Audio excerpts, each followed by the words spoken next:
Synod, before we start this afternoon, I invite the Chair of the Business Committee to make an announcement.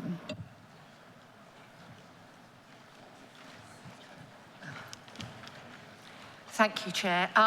Synod, I want to just share in anticipation a problem, a hiccup that we're experiencing. As you know, the election rules which were deemed have been appropriately and properly asked to be debated, and we are hoping that we are going to be able to do that in the context of tomorrow morning's business. But we are not yet absolutely clear how that is going to work out. So I'm not on this occasion, Chair, going to ask if you will move that, but I do want to give the Synod notice both that that is likely and also that the likelihood is that we will achieve this by delaying prorogation by about half an hour. And I thought it's more helpful to tell you this at this stage and come back to you when the picture is clearer. Thank you very much indeed.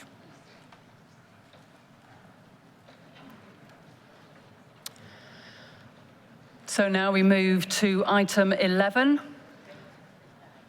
Special Agenda 3, the private member's motion, end to paupers' funerals, for which you will need GS 2160A and GS 2160B. And I draw your attention to the note concerning this item on the 6th notice paper. And so I invite Sam Margrave to speak and move this motion in his name. He has up to 7 minutes to speak, and he will conclude with a video clip.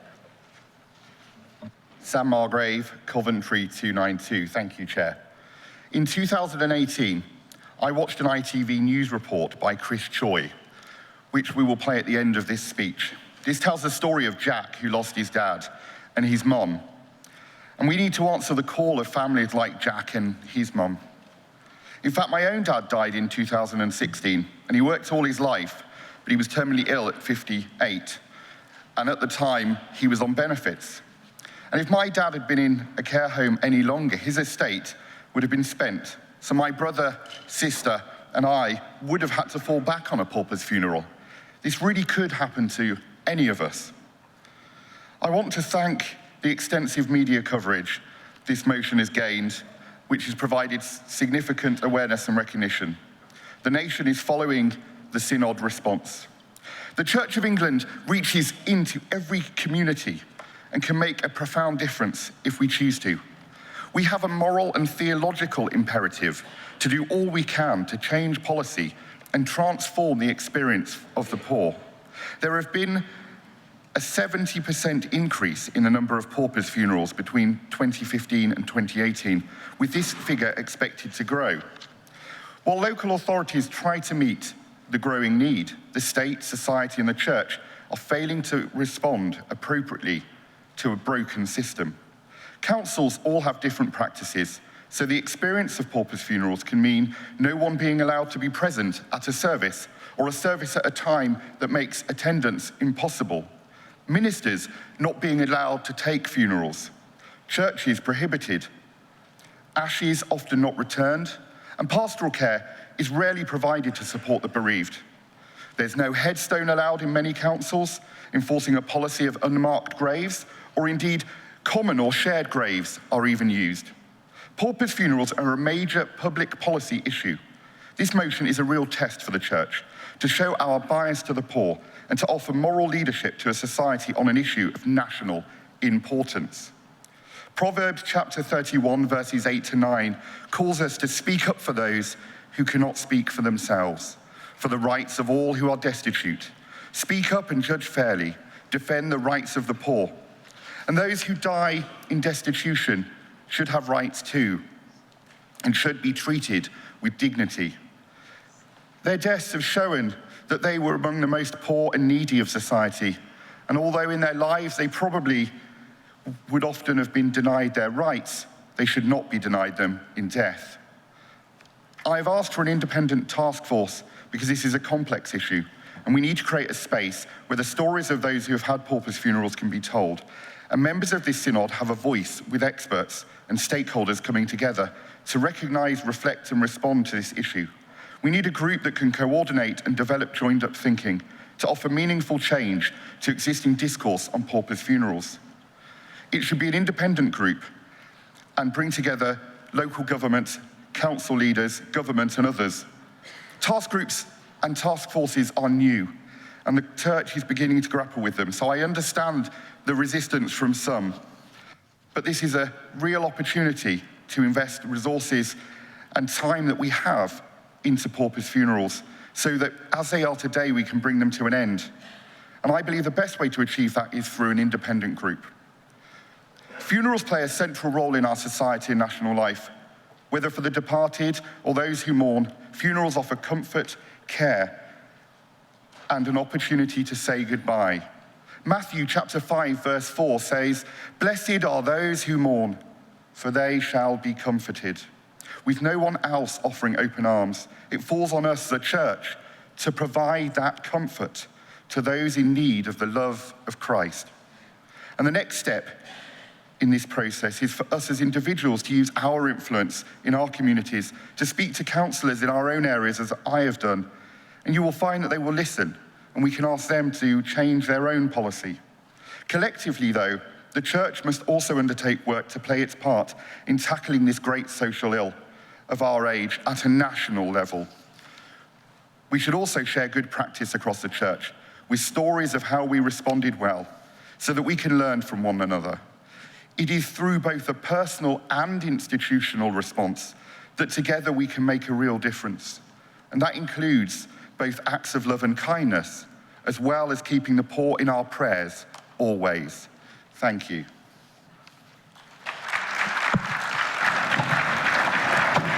Funeral costs are rising, savings slumping. For a growing number, that means paupers' funerals. But not all will provide a service, allow memorials, or return ashes to bereaved families. To Dad, I really miss you, but I'm glad you're not in pain anymore. I will love you forever, and I will look after my mum and my brothers. Lots of love, Jack. 10-year-old Jack lost his father last week. He left priceless memories, but no money for the arrangements. A pauper's funeral could mean two strangers in the same grave and no headstone. They spent thousands at a local undertaker's to avoid that. Thousands they simply don't have. I couldn't bear it. I was trying to imagine what it would be like, and the only word that I can describe it is just cold. To just be like disposed of in that way. It's just shocking. There's the cost of living and the cost of dying. And if there's nobody to pay, councils have a duty to provide a pauper's funeral. Our research shows how they're on the rise and how very basic many have become. 300 councils across the UK responded to this ITV News Freedom of Information request. That reveals a 70% increase in paupers' funerals over the last 3 years. We were told of just over 15,000 people getting a pauper's funeral last year, but there are limits to what's provided. Several councils, including North Somerset, don't provide a service for the bereaved, saying no family members can attend. Some, for example, Southampton, say ashes are not returned to the family. Others, including Telford, say the grave cannot be marked with permanent memorials. People deserve a dignified funeral in whatever guise that may be. This funeral director believes our findings reveal an increasingly inhumane system. It is a postcode lottery whether you're allowed to attend a service or whether you're not told when it's going to be, whether you're allowed to have somebody's ashes and have a really meaningful service, or whether you never really know where your person is. Councils call them public health funerals and say that though budgets are overstretched, arrangements are respectful and dignified. Some areas do better than others, but speaking anonymously, one council worker told me how bad things can get. The funeral doesn't take place straight away, so it's having that person waiting for up to 6 months, knowing their loved one is in storage. not having access to them like you can go to a chapel of rest. Goodbye. The only way this family avoided a pauper's funeral is by spending almost £4,000 with a local undertaker. They've no idea how they'll pay. Just imagine if it was like your mum or dad or your son or daughter and you was in that position where you didn't have the funds to bury them. Just as they say goodbye to a much-loved father, a big new debt will enter their lives.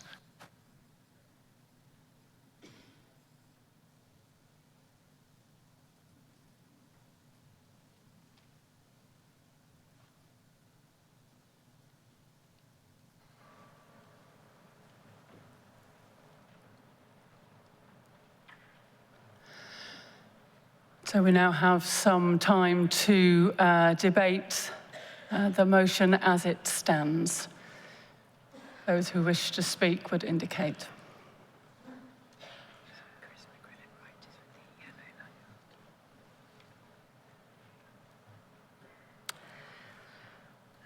So I call Andrew Dochin. And is Jacqueline Doyle-Brett standing? So Jacqueline, I'll call you for your maiden speech. Thank you, Chair. Andrew Dochin, 208, St Edmundsbury, Ipswich.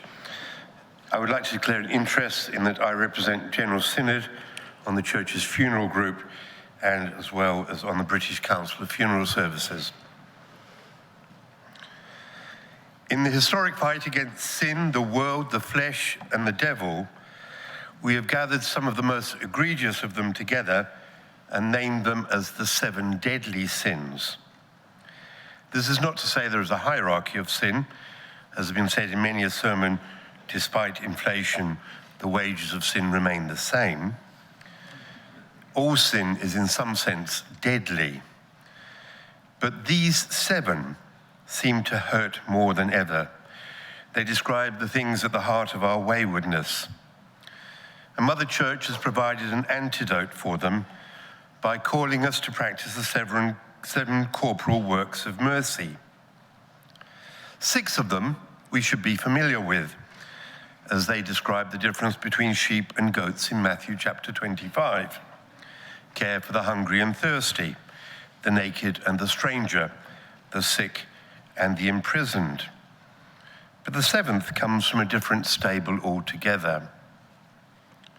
Of all the other good works the Church could call us to do, why do you think the 7th work of corporal mercy is to bury the dead? Do we do it to honor the Incarnation? To remind us that our bodies are temples of the Holy Spirit?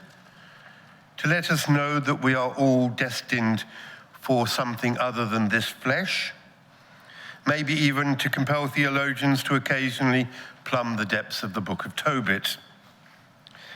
But whatever reason, Church and society recognize the importance of the sanctity of flesh and the need to care for the dead.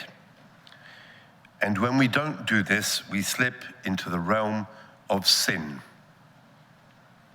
Sadly, some local authorities, in carrying out what they presume to be a routine task, are guilty of sin when they commodify the bodies of the poor and the indigent and see them as a nuisance instead of a treasure. It is sinful to not allow families space to grieve and reflect and pray just because they are poor. It is sinful to treat human cremated remains as a waste product and disposable without ceremony just because the bereaved are poor. It is sinful to take the great care and dignity and dedication of funeral directors, cemetery staff, and the operators of crematoria and compel them to hurry up, arrive early, or stay late because the poor are an inconvenience and do not provide enough profit. It is sinful to not only treat the poor with disrespect in their grief, but also to punish them for their poverty. Thankfully, these are not universal practices, and there are many who carry out funerals with deep respect, regardless of the circumstances of the deceased and their family. However, my personal experience and that of others is that there remain too many instances of those who, while accepting money from the public purse, treat the poor with little dignity and scant respect. I have wept and prayed with a family shut outside a crematorium after they'd been refused entry through its doors. I've seen ashes disposed of as if they were garbage, with the words, "Oh, well, they're only cremains." Disgusting phrase. I have stood gobsmacked alongside caring funeral directors after an apple-munching Jobsworth sniffed at the coffin of a friend of mine and proclaimed, "It's only a committal. You will have to wait until I've finished my lunch." Friends, in a country such as ours, we should be ashamed, and we should call this out wherever we can. Synod, please pass this motion, whether it is amended or not. With it, you give those of us who, working on behalf of the dead, both in the corridors of power and in local cemeteries and crematoria, the authority to cry enough, and instead proclaim some familiar words. I heard a voice from heaven saying unto me, "Write, from henceforth blessed are the dead which die in the Lord. Even so saith the Spirit, for they rest from their labors." Thank you.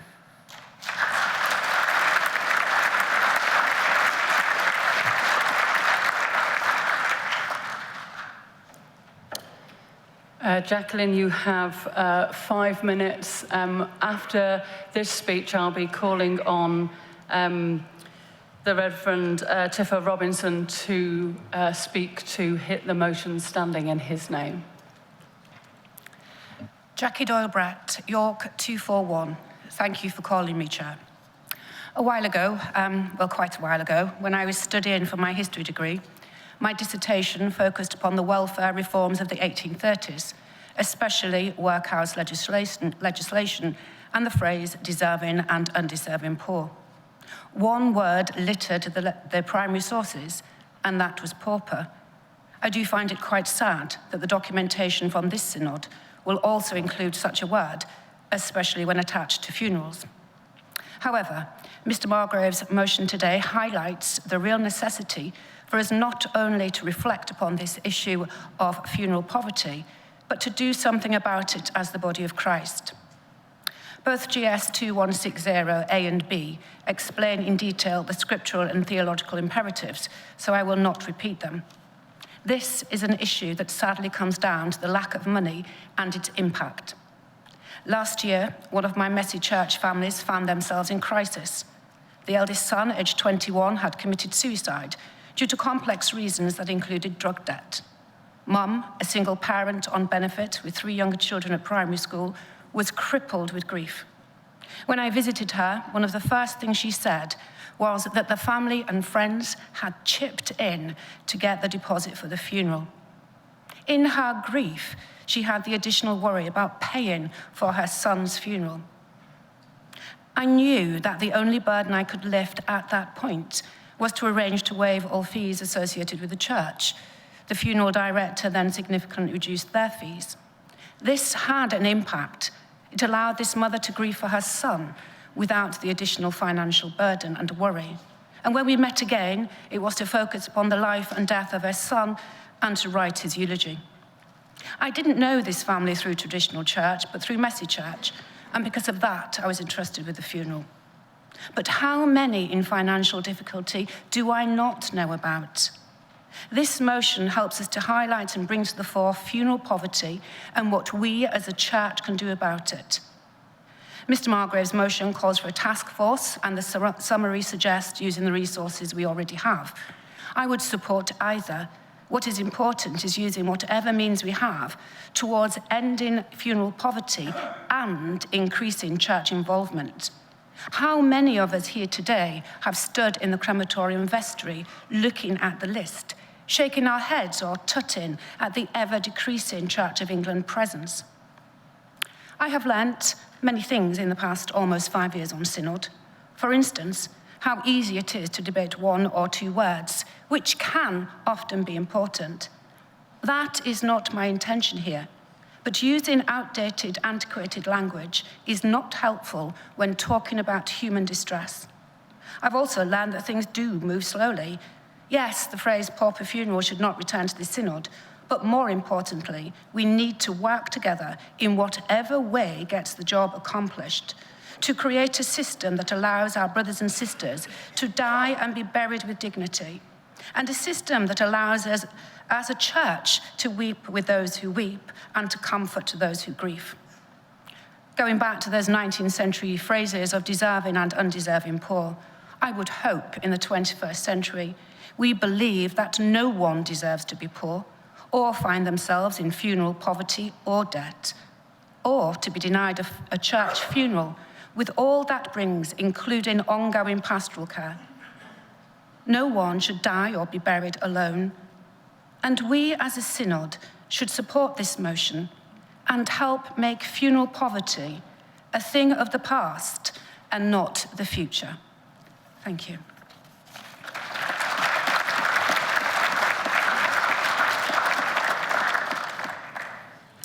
So I invite Tifa Robinson to speak, if you would, to both items 55 and 56. And when you've finished, to move the first of those items, 55, for debate. Thank you. You have 5 minutes. Tifa Robinson, St Edmundsbury in Ipswich, 209. I want to begin by thanking Sam for starting this private member's motion about a topic which brings together two things we as a church are about: caring for the poor and funeral ministry. These are friendly amendments which seek to direct the motion in front of us in the most helpful way. The Life Events team and their advisory group on which I sit has years of experience and expertise between them, and I feel a best place to move this piece of work forward.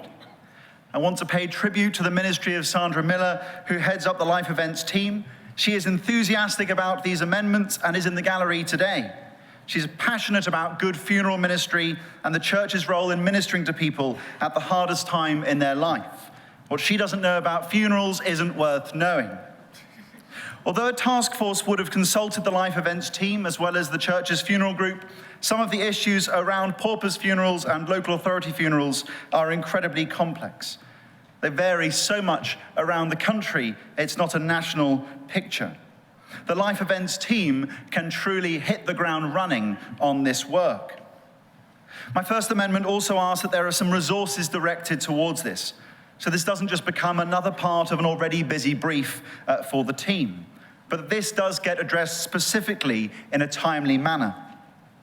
As we can see, the issue of funeral poverty is on the increase and shows no sign of slowing, so time is of the essence. My second amendment, requiring reporting, combines urgency with enough time to look at the next steps for this work. I don't want people to think that by giving this work to the Life Events team, that lets everyone else off the hook. Our bishops in particular will continue to use their voice in the House of Lords, I hope, to influence public policy. And this motion, amended or unamended, will add power to their elbow as we make it clear this is something the church is really concerned about. In some of my conversations about this motion amendment, some have expressed fatalism about what more we as a church can do. Maybe they're right, but are we Anglicans or are we Anglicans? We need to try, and I believe the best way to do this is through the expertise and knowledge and passion of the Life Events team. Thank you.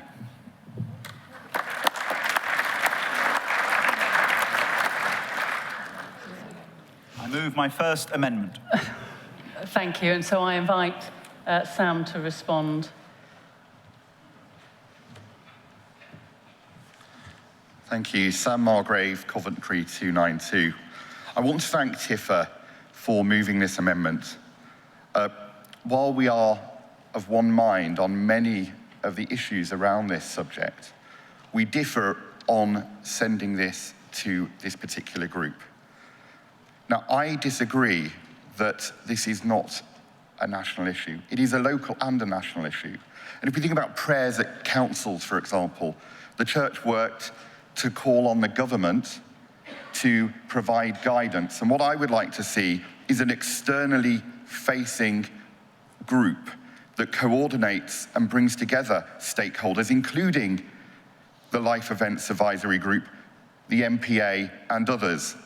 But equally, to bring to the table those who are external, those who represent political bodies, policymakers, experts, members of this synod, so that we can explore the complex issues and then come up with something to respond. Because what I would like us to do is to raise awareness, to reflect, and to respond. I believe that this is a public policy issue, and to only send it to the funeral group would lose something in that. Because the funeral group is mainly consisting of funeral directors and clergy, and their issues focus on funeral arrangements and the theology of funeral ministry, which is very important work. But I feel that we need an independent group. So if this amendment is passed, my concern is that paupers' funerals will become an agenda item on another agenda or a footnote in another report. I know that this will cost money, but I would disagree with the figures that have been raised, because we could have a first meeting face-to-face and then use Skype to have following meetings like the safeguarding groups do. There are other ways to save money if money is the issue. But I believe that we should invest in this because the return on our investment will be huge.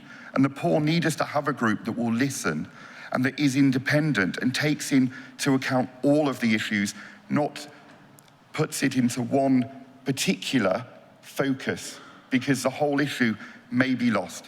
But I respect the mind of Synod, and I will let you decide. And I'm sure that whatever the outcome of your decision, we will make this a success. And the church, as always, will be at the forefront of fighting and speaking up for the poorest in society. Thank you.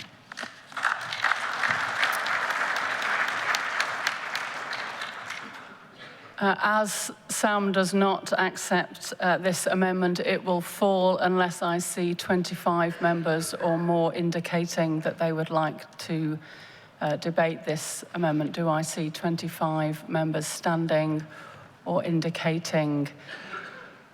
I do see 25 members. And so the debate on item 55 is now open. If those who wish to speak would indicate. I call the Bishop of Exeter. The speech limit, please, is 3 minutes, and following the Bishop of Exeter, Pete Spears. Thank you, Chair, for calling me. Robert Atwell, Bishop of Exeter, 18. St Budo's is a quaint medieval church overlooking the old naval dockyard in Plymouth, and its claim to fame is because it's where St Francis Drake was baptized and later married. Today, the church is marooned in the middle of 2 grim post-war housing estates, but I'm proud to say that it's a beacon of hope in that community, because with Seed Corps funding from the diocese, it's set up a debt relief and counselling centre that's making tangible differences to the local people. But talking to some of the centre's team, I asked them, in their experience, what were the main causes of people on the estate getting into debt? And what surprised me was what came at top of their list: funeral expenses. Typically, funerals are big shows with lavish floral tributes, and families have little idea of just how much a funeral costs these days. Ashamed to admit their inability to pay, they borrow money from loan sharks, and before they know where they are, they found themselves caught in a spiral of debt. And I'm sure those of you who serve on similar estates will recognize the scenario. We hear a lot about food poverty, but not about funeral poverty. The insurance company Sun Life Direct says that funeral poverty has risen by 125% since 2010, a figure that it calculates by assessing the shortfall between the cost of funerals and people's ability to pay. And today, around 1 in 7 people in the United Kingdom are unable to pay that bill. And last year alone, 93,000 people took out a loan to pay for the funeral. But it's not just that steep rise in the number of so-called paupers' funerals that concerns me. When I was first ordained, the Church of England funeral was the default option of most English people. But today, although the Church of England remains the major provider, with its ministers presiding just over a third of all funerals, it's no longer automatically the default choice of the population. There are others competing in the market, including a new cadre of funeral celebrants who cater particularly for those of no faith, or who no longer feel at home in church, or who are ambivalent about organized religion. And a further example of change, cremations direct are being marketed by some funeral directors ostensibly as a way of keeping down the cost of funerals, because they're cutting out the funeral. They collect the dead body from the home and hospital and take it directly to the creme. And that's the trouble. It excludes death, avoids it, squirrels it away. Goodness knows the psychological damage that is being done to the population. So speaking as the chair of the Liturgical Commission, we're at the service of the church and already working hard with the life events team and funerals group. A lot of work has already been done. I don't believe that we need a new task force. What we do need is a concerted charm offence at local level, building relationships with local councils and funeral directors who will always be the gatekeepers in the times of funeral ministry. I gladly support these amendments. Thank you.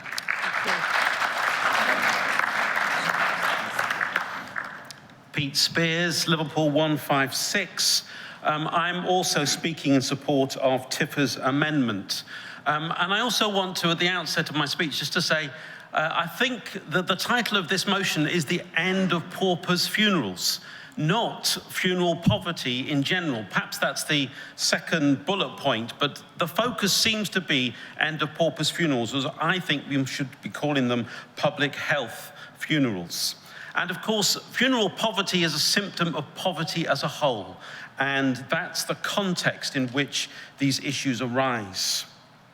It's mentioned in one of the background papers that 2 years ago, the Diocese of Liverpool set up the Good Funeral Company, as we could see that fewer and fewer people were turning to the Church of England for their funerals. And we wanted to see whether by going into the market and building good relationships with undertakers, we could start doing funerals in that way, not bypassing the local church, but if the local church, for whatever reason, didn't feel able to do it, or if people didn't want someone from the local church, they could come to the Good Funeral Company and have a funeral with us. We appointed Juliet Stevenson as the first director, and she has gone round and spent lots of time building relationships with funeral directors.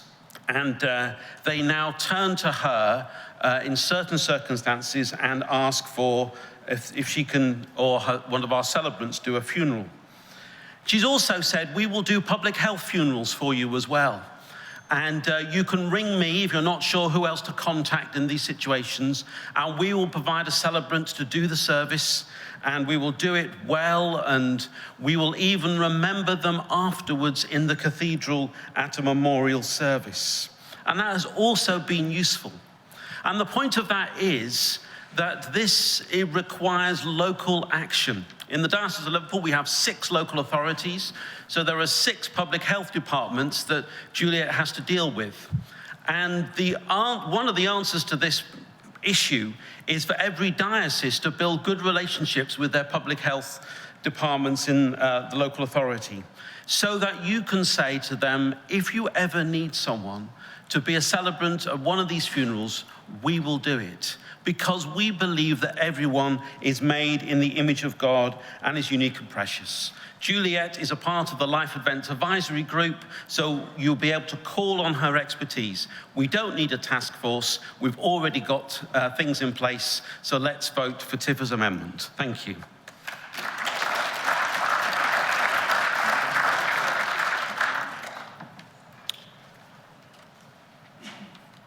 I call on Jamie Harrison to speak, and after that would like to test the mind of Synod about whether we go straight to a vote. Jamie Harrison, Durham 299. Just to bring Synod's attention to the 6th notice paper regarding costs on this item, I think the costs are not something that cannot be looked into. I don't think the costs are the issue for the Council. The only issue would be, I think, in the paper from the Secretary-General, cost effectiveness is one issue, not cost, and also whether expediency we're better served following the amendment rather than rejecting the amendment. And just noting by en passing that the item 57 does give the opportunity for us to vote on an amendment which will call on Her Majesty's Government and other bodies nationally to respond to this. But I think from the cost point of view, I would not suggest this would hold us back. So I now wish to test the mind of Synod on whether item 55 has been sufficiently debated. Therefore, I put the motion for closure on item 55. Those in favour of the motion of closure for item 55, please show. Those against the motion for closure, please show. That is carried. So we now move to a vote on item 55. All those in favour of that amendment at item 55, please show. All those against? That is carried. I now ask Tifa Robinson to move item 56. 56, beg his pardon, 56. I do so move. So item 56 is now open for, oh, Sam, I need you to respond to the... I accept the amendment. Sam Margrave accepts that amendment and therefore is now open for debate. I don't see anybody standing, and so we move to a vote on item 56. All those in favour of that item 56, please show. All those against, please show. That is carried. I would now like to call, somewhat unusually, Sam Margrave to move an amendment to the motion standing in his name. Sam, would you like to come and speak to this amendment? Item 57, you have maybe a couple of minutes to introduce this, please. Sam Margrave, Coventry 292. This is very unusual and possibly the first time it's been done, but this is in response to a request from a number of people across the church. In order to strengthen the public policy goal and in response to requests made to me, I put forward this motion that I hope will help the church speak into public discourse and to open dialogue with national and local leaders. Thank you.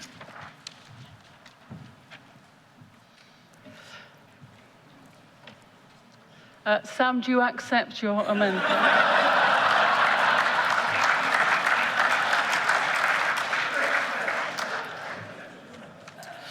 Therefore, the debate on item 57 is now open. 57. I regret I don't know either of your names, but I call the lady in red, followed by the gentleman in the stripy shirt, check shirt. You have up to 3 minutes. Thank you for calling me. Penny Allen, Litchfield 335. So Sam, thank you very much for calling this out to our attention in such a strong way. I'm speaking now as a member of a council, district council myself, and I'm ashamed to see Telford, although that's not my council, as one of those councils where graves cannot be marked. I sat in a planning inquiry for 2 crematoria in January, and I found out at the time that there's a 10% increase year on year in the demand for crematoriums. And I was very surprised to hear that, but not surprised as I represent one of the most impoverished ward in South Staffordshire. I just want to say to you two things about this, really. Firstly, that in my own community, I have already helped to crowdfund 2 funerals in the last year, because appeals have been made by people whose particular partners have died after a long period of illness, where there is no basic good income coming into that family except benefits. And they have issued personal appeals to help them meet the cost of a basic funeral. Ms. Allen, can I ask, does this relate to the particular amendment that's under discussion at this moment? It does, so far as I am representing a council. I just want to say to Sam that I think all councils in this country need to pay careful attention to what you are moving through today. That I think from my own point of view, I am hearing those stories. I have every intention of going back to be active about this myself, and I hope that other members who have connections in this body will use that with their public bodies to try to highlight this issue. Thank you. Thank you very much.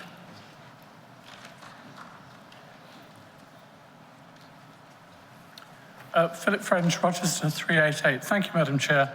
I fully support Mr. Margrave's amendment to his own motion. I think it's helpfully strengthening and brings the attention of a national matter to national authorities.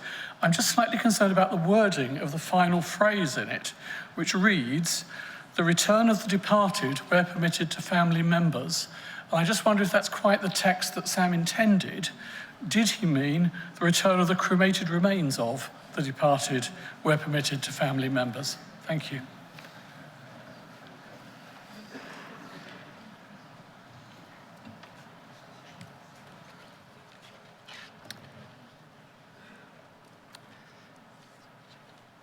So I call on David Ison to speak. You have up to 3 minutes.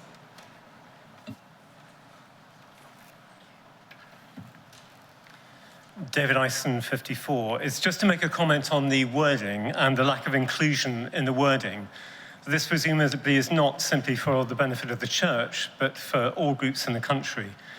And would then ask, I mean, I know you can't simply amend an amendment, but we should be putting something more like having simply a funeral service which can take place in a place of worship or at a crematorium. There are other religious groups who would also like the opportunity to be able to take advantage of this. Thank you. I see no one else standing, and so we move to a vote on item 57. All those in favour, please show. Those against? That is carried. We now therefore return to the debate on the motion as amended. Item 11, Special Agenda 3, the private member's motion to end paupers' funerals. Those who wish to speak would please indicate. So I call on Chris McGuillan-Wright, followed by Catherine Farnborough. A speech limit of 3 minutes.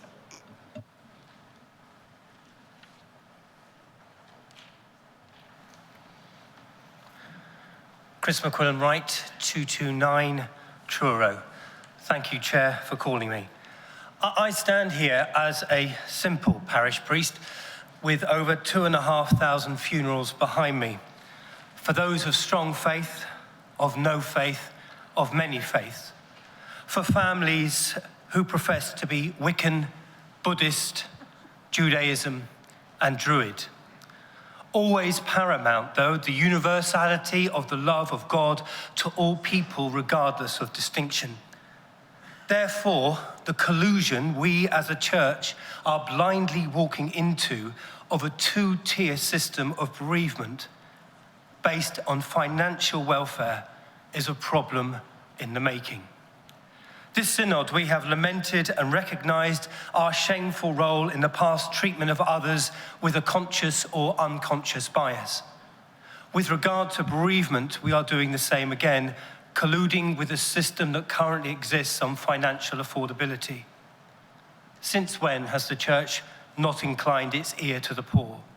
Since when has the church allowed others to judge solely based on wealth? Just at the moment when vulnerable people, who are probably some of the most vulnerable anyway because of their economic deprivation, then they are hit with bereavement, we collude to create and maintain a system based on affordability.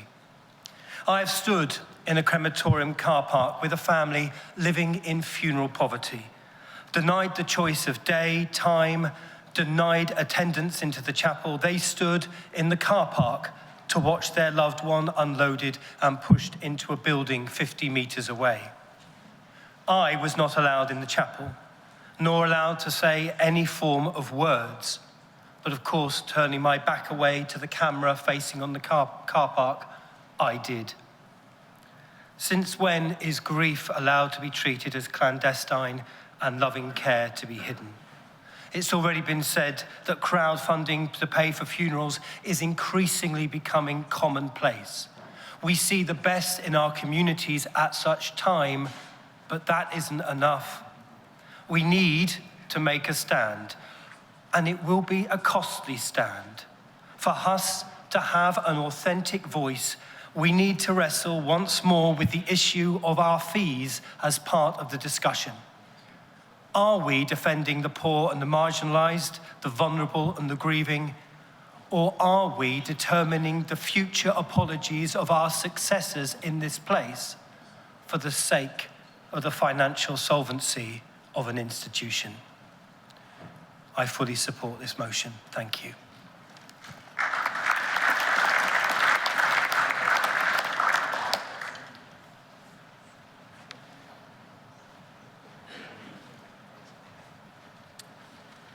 After Catherine Farnborough, I call the gentleman with the blue lanyard, and then we'll be testing the mind of Synod as to whether we have sufficiently debated this item and are ready to move to a vote. Catherine Farnborough, 470, Deaf Anglicans Together. Thank you so much, Chair, for calling me.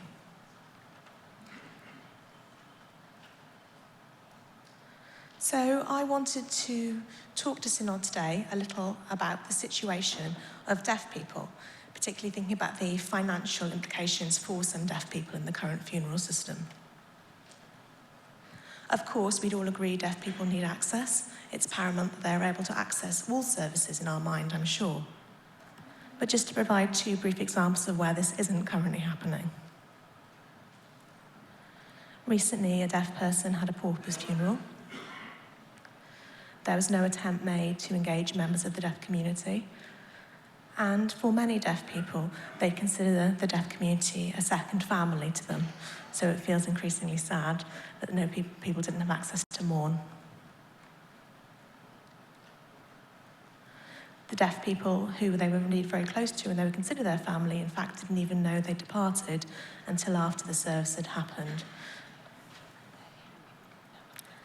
And unfortunately, because of the family members not having that understanding of the deaf person in their family, they didn't know to contact these people. So it was a very difficult and upsetting situation for all involved. Unfortunately, this isn't an isolated event. We know these things happen more than we'd like, unfortunately. The deaf community, unfortunately, in this incident, found out too late and were unable to grieve. And if I just give an example of another funeral, unfortunately we see in a varied of dioceses, there are different policies. Some dioceses don't have any policy around the provision of access for deaf people for funerals. And unfortunately, what this can mean, in one recent example, a deaf lady had to, out of her own pocket, pay £200 to an unscrupulous agency who charged her this money just for half an hour of interpretation for the service so she was able to attend her family funeral. And we know this happens a lot. So I would love to very much support the establishment of this task group, but also ask that the task group really do think of the needs of deaf people within these issues so we can sort out these long-standing issues once and for all. Thank you very much.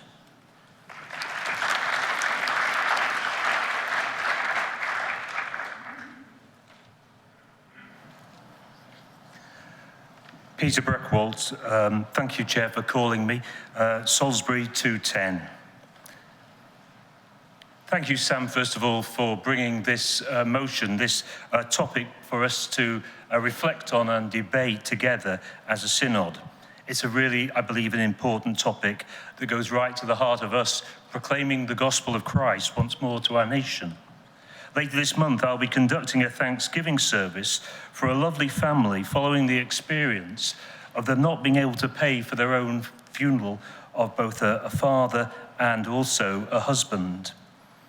Yes, that service will take place at the crematorium at a time when the family will not know when it will happen. So what's the response of us as a church? Why, well, we've organised a service of Thanksgiving to invite the family to it, along with their friends. Synod, let's find a way to end funeral poverty. Dying is one of the only events in life that every single person will go through. It has huge, massive consequences, both emotionally and financially, not just for the family, but also for the community watching on. Also for us as a church, as we seek to hold out the gospel. Today, let us speak out on this subject of public health funerals. These funeral arrangements cannot be made by a family of the deceased. For instance, due to the inability of some families to pay the funeral costs. And this is going to be on the rise. Why? Well, because we know that our population across the country is rising, and we see increasing extremes of wealth and poverty. And there's another scandal in the background, and that is the cost of funerals in England. And that indeed itself should also be investigated. So how should we respond?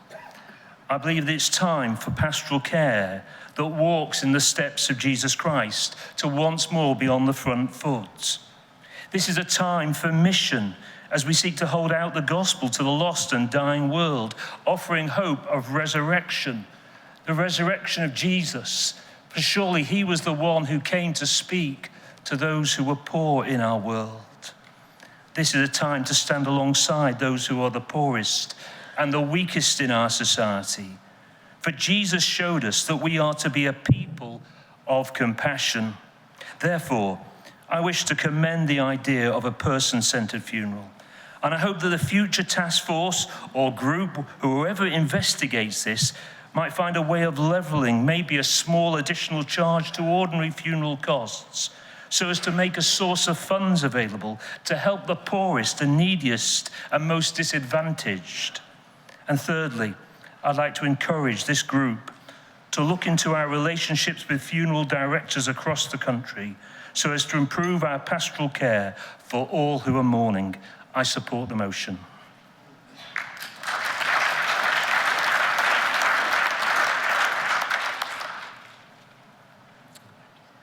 There's nobody standing, and so I invite Sam Margrave to respond to the debate. Sam Margrave, Coventry 292. Thank you, Sam, up to 3 minutes, please. Can I begin by thanking the Business Committee for tabling this motion? And importantly, I want to spend just very quickly to thank Synod staff, with special thanks to Jenny and Alvin, because without them, I wouldn't have been able to bring this here today. And it's the important work that the staff do behind the scenes is very much appreciated. And also, I'd like to thank everybody who signed the PMM. The debate has been very important today and shared stories of your own personal experience of paupers' funerals, of taking paupers' funerals. And also, importantly, we've demonstrated that we have local councillors who are members of this synod that we can work with. I want to apologise, though. I've never liked the term paupers' funeral. Unfortunately, I couldn't find a workaround. In relation to inclusion that was mentioned, I agree it would be better if we could support all faith communities, and I hope that that's been taken on board. But because of wording in this place, I felt very constrained. So I want to particularly thank Tifa for his motion, and I look forward to working with him and Sandra to build on the excellent work that they're already doing.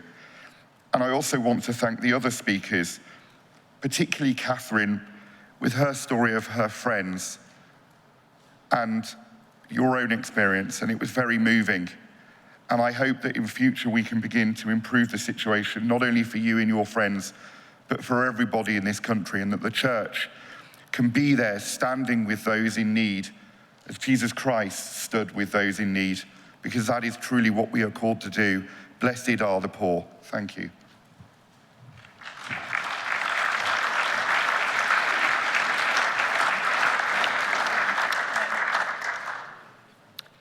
So we move to point of order. John Wilson, Lichfield 340. Madam Chair, this is an important motion, and it's amended with Sam's amendment asking the government and others to do some significant work on it. So it'd be good to have an accurate record of those voting. Would you order a count of the synod? If I see 25 indicating that they would like that to happen, I would be content. Yes, I do see 25 so indicating.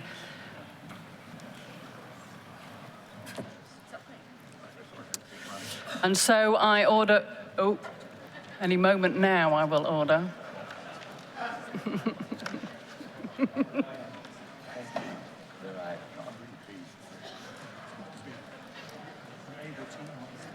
Yeah. It was brilliant. No, I did. Yes, I did. Because I mentioned Penny and Chris. Yeah. But I couldn't find the name of the lady who was really angry about the word. Oh, yeah. Ducky. But, yeah. No, I'm really pleased. Yeah. It's good. I'm happy about that.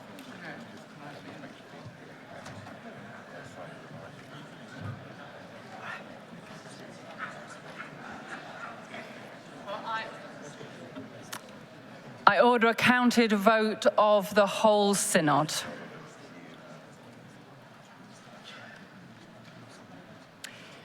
This is a counted vote of the whole synod. Those in favour should press 1. Those against should press 2. Those who wish to record an abstention should press 3. The voting period is now open and ends after 1 minute.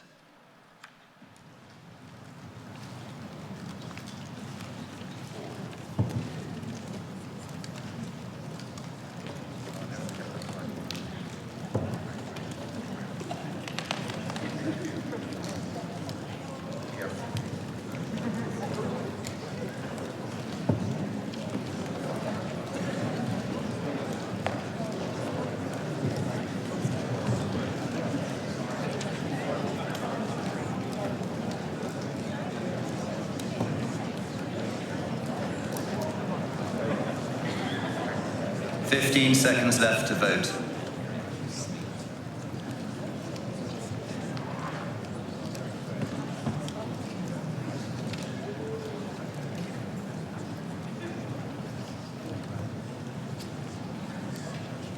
The voting period is over.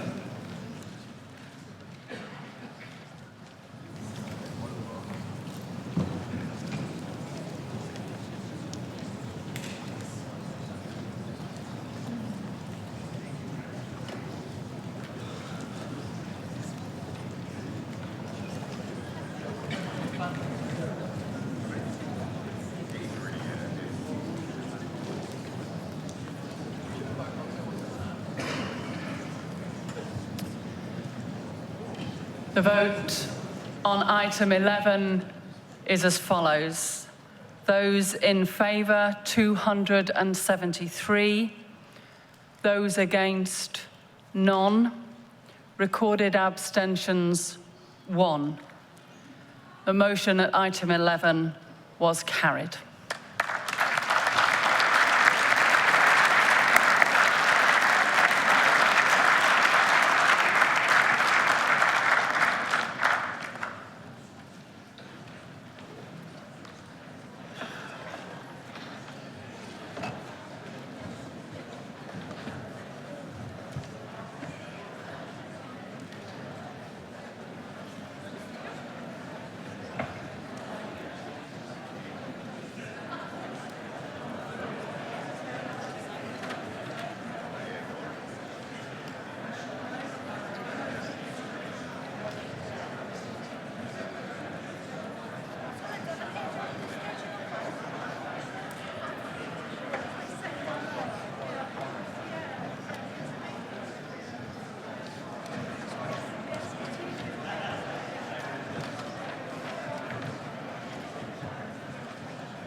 May I have your attention, please, everyone? Thank you. Good afternoon, everyone. Thank you. We come to debate item 12 on the agenda, Children and Youth Ministry. For this item, members may like to have GS 2161 to hand. I would like to draw your attention to the fact that I have given my permission to Mark Sheard to move the motion in a form which is different from that on the agenda.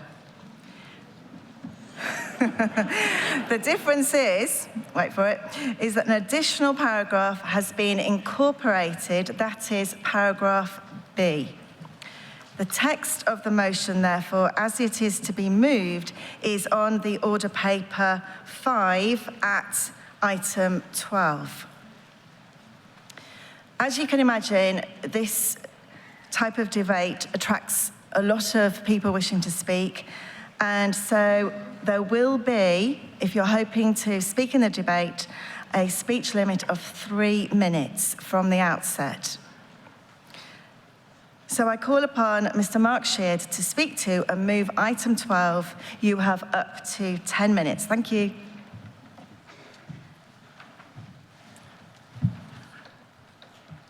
Thank you. Good afternoon, Synod. The debate that we're going to go through this afternoon builds on last year's encouraging youth evangelism debate. And you may remember the opening words of the paper that supported that debate stated that our engagement with young people within our Sunday worshipping communities is currently very limited. The majority of churches have no or very few people under 16.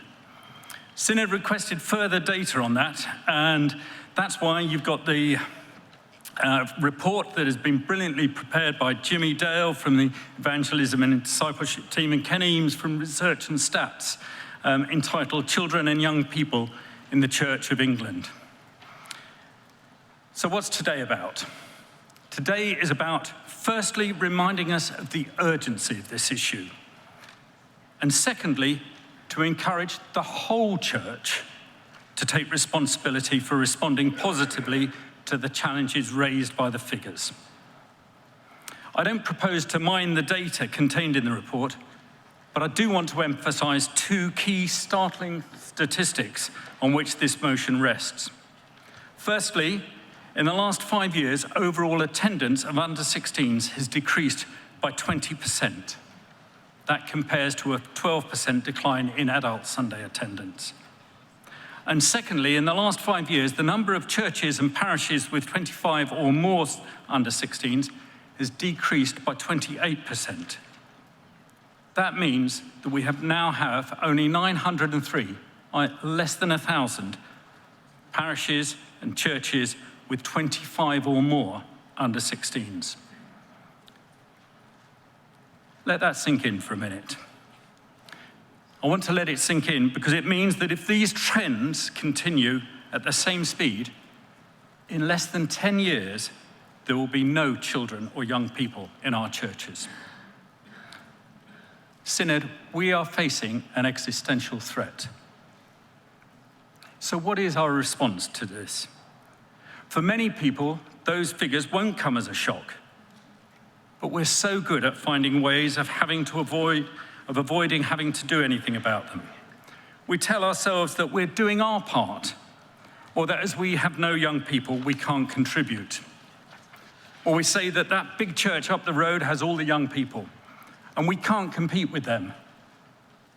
Or even worse, we don't need to. Or we explain statistics away as exceptions, using facts like, we had an interregnum. It was a building project. Synod, these figures are not one-off parishes that can be turned around. What we're looking at is a trend that is now the rule. And some people will say these figures are wrong. They'll point out that they're based on Sundays. And that raises another question about what our understanding is, of what it means to be part of a worshipping community. We hear stories of messy church services not being included, but church leaders, please to note that it is encouraging that one of the mums came on a Sunday morning. What is church? Or we delude ourselves and we include dance classes which happen in the church hall. We need to ask ourselves what it means to be part of a worshipping community and to move young people into paths of discipleship. Or we say that we need more data. The data, what we've got, is not adequate. Well, I think it is adequate to give us the trend, but I'm really pleased to tell you that we're already scoping out further research on it to help us understand not just the what, but the why. What we can do is we can argue about detail, but we cannot dispute the trend that the number of young people in our churches is in long-term sustained decline. We are facing an existential threat to the Church of England. It's not something we can push down the road. It needs to be addressed now in a way that sees tangible, substantive change. The future of the Church of England depends on what you decide today. But that's not why it matters. The future of our children is why it matters. And it matters because they matter to Jesus. Jesus, who worked miraculously through the gifts of loaves and fishes given by an under-16. Jesus, who healed Jairus' 12-year-old daughter. Jesus, who came to bring life in all its fullness. And he didn't put an age limit on that promise. He didn't put an age limit on his command to love our neighbours. He didn't put an age limit on the Great Commission. That's not how Jesus works. It's not how I see it. And frankly, I'm stood here because a little church in rural Essex cared enough to run a youth group for 4 or 5 teenagers who would come some weeks. And in that group, they shared the love of Jesus. Small is beautiful. Small can be really beautiful. Let me give you another statistic that comes out of the report. Among churches reporting smaller numbers of under-16s, say less than 10, nearly 20% of them, that's 2,500 churches, reported their numbers growing since 1913. And then in big churches, of the 903 churches reporting 25 or more under-16s in 2018, 329 of them were not in that cohort 5 years ago. They've grown into that cohort. Growth is possible. Against a backdrop of widespread decline, growth is happening in many places. And I wouldn't be standing here if I didn't believe that further growth is possible. How? It begins with a response from every single one of us, every church leader and parishioner wanting to see it change, wanting to share the love of Jesus with young people in this land. And then matching that desire with action. This motion calls on us all to act urgently and to act recognizing that our action will come at a cost.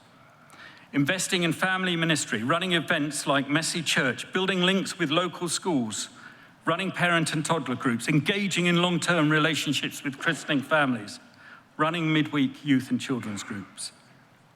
As a church, we have to do all we can to encourage faith in families, using the host of opportunities available to us. That's what's at the heart of the Growing Faith Initiative. We cannot afford to squander these opportunities, but they do come at a cost. So we must invest in resource and finance. Within the 903 churches with the larger children, more than 50% of them have invested in youth and children's work. Of course, resources are tight. So our challenge is to make sure that we invest where we are most likely to see impact, to avoid an uncoordinated approach or an approach that seeks to resource everybody, which leads to short-term, shallow, low-impact investment, where any change, if it does come, is short-lived. So I want us to focus on two elements of investment. Firstly, and this one may sound counterintuitive, I want us to resource those churches who have numbers of under-16s.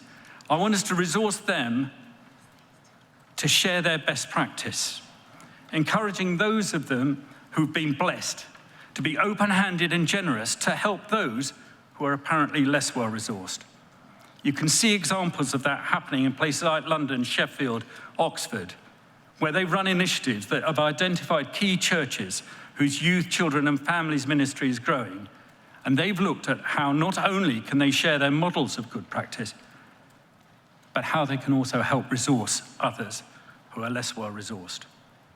And then secondly, we must embrace new ways of reaching young people. Generation Z are the first generation to be unchurched rather than de-churched. They've no frame of reference for what church looks like.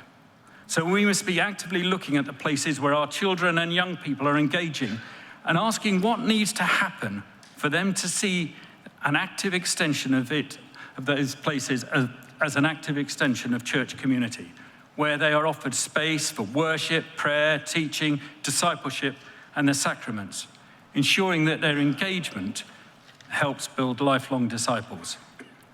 In Carlisle, you can see that happening, where they resource, instead of resourcing every church, they've pioneered new fresh expression worshipping communities with a focus on reaching unchurched young people. Well, some of you may know of Canterbury's in Canterbury's diocese, the new church plant Zeal Youth Hub in partnership with Holy Trinity Sittingbourne. Growth is possible. Growth is possible. We need to dream and enact big plans, like the York Province's Missional Youth Church Network. And we need to value the small and encourage and resource that. But it's urgent. We need to do it now. The future of the young people of England depends on what we do today. Not what some of us do, but what all of us do.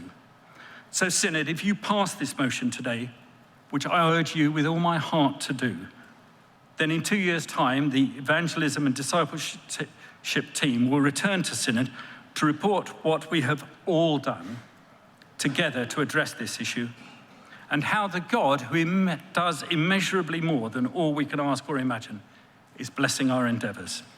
I commend this motion to you.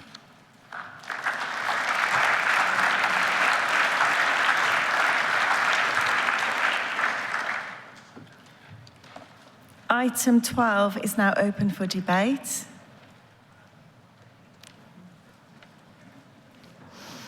Please note that the speech limit is 3 minutes. I first call the Bishop of Sutherland Nottingham, Paul Williams, followed by Katrina Thomas for a maiden speech. Thank you. Thank you, Chair. Paul Williams, Sutherland Nottingham, 40. As lead bishop for youth evangelism, I am thankful for this motion. This report presents us with a sobering challenge, but I would urge us, Synod, not to become too overwhelmed or absorbed by inward-facing missional angst on this. We need to pull together, and to do so with prayerful and purposeful action. We have everything to play for, and we have the Holy Spirit. The statistics matter, yet they can create such a fog of despair that it obscures our vision of the great opportunity that's before us and the unrivaled resources we have available to us. So I want to highlight particularly the substantial benefits that arise from smaller and larger churches learning together in this ministry. We are best placed to fulfill this commission when we pull together. The harvest is plentiful, and we need every available worker in every church equipped and engaged. This was demonstrated recently for me in our diocese, where a cohort of 28 churches comprising 4 or 5 people from each met every other month over a year as learning communities together. 4 of the churches had 25 or over, under 18. 2 churches had none. Most were in between. 4 came with the head teacher of their church school part of their team. The objective they shared was a resolve to make some new, bold step change in their ministry with children. What became clear was that best practice and ground-level inspiration didn't come only from the larger churches. Larger churches certainly bring creative gifts and resources, but they also can learn. And many of the smaller churches demonstrated what can happen when the whole congregation is engaged in welcoming and nurturing the faith of a young person.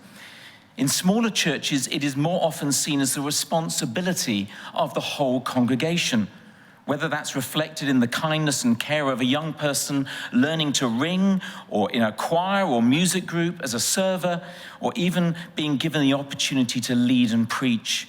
In smaller churches, the whole congregation really notices and values the young person, rather than delegating the ministry to someone else.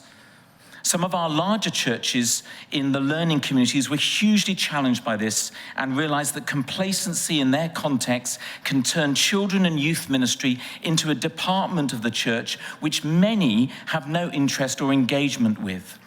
As a former incumbent of a larger church, there is more of a challenge in this report for these churches than for smaller churches. For those to whom much is given, much will be expected. So in supporting this motion, I commend the value of churches learning together, not with some who have all the answers and others who have all the struggle, but united in a holy and urgent endeavor with every member of the body of Christ playing their part. I urge Synod to support this motion.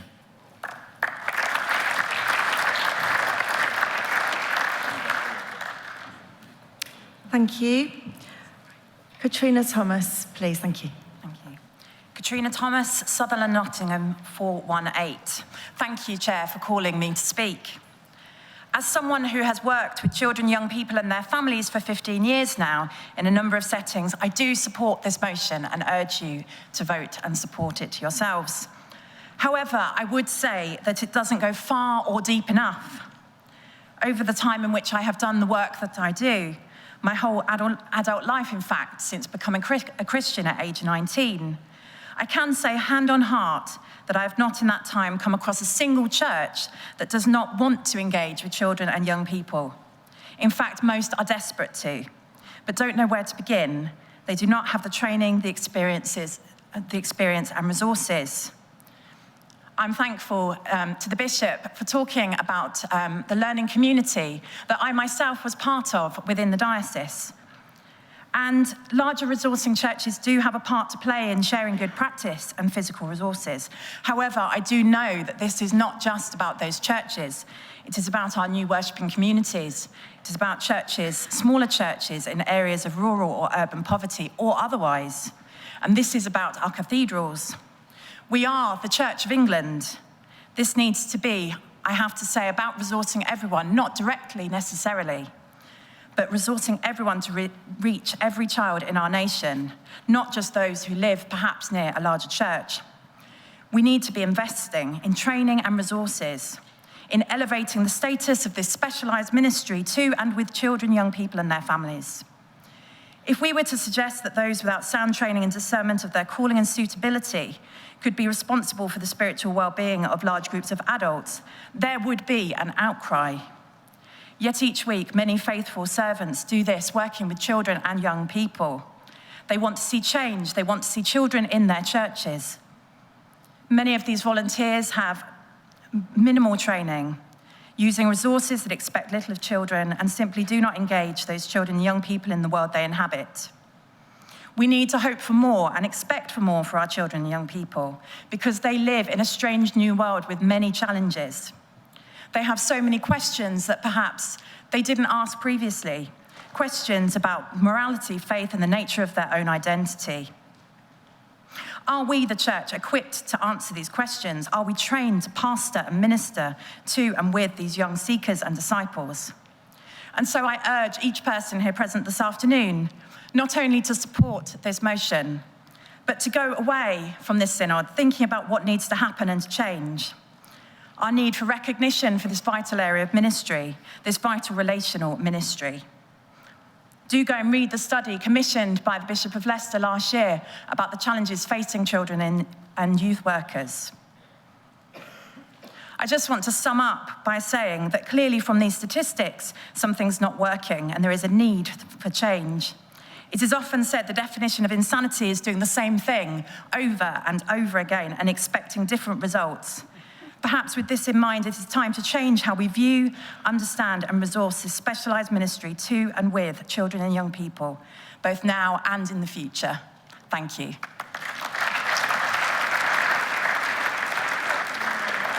Thank you, Katrina. Chris Newlands, Prolocutor, please. Thank you. Thank you very much for calling me, Chair. I wasn't planning on speaking, but I do want to address something which is important to me. I rejoice with every initiative which works to bring young people to the faith and to come to know the Lord Jesus and to live according to his teaching. Not every way we do that is a fresh expression or is something new. Sometimes the old works. In our experience in Lancaster Priory, we've got a robed choir. We've got 45 children between the age of 9 and 18 in our robed choir. We have got 15 young adults between the age of 18 and 23.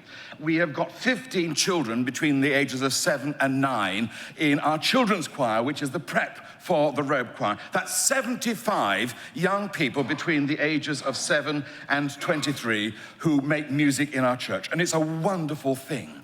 And one of the unique things about us, perhaps, we are explicitly an inclusive church. And we've got significant numbers of those older children and young adults who are LGBT, who feel safe in a church which welcomes and affirms them.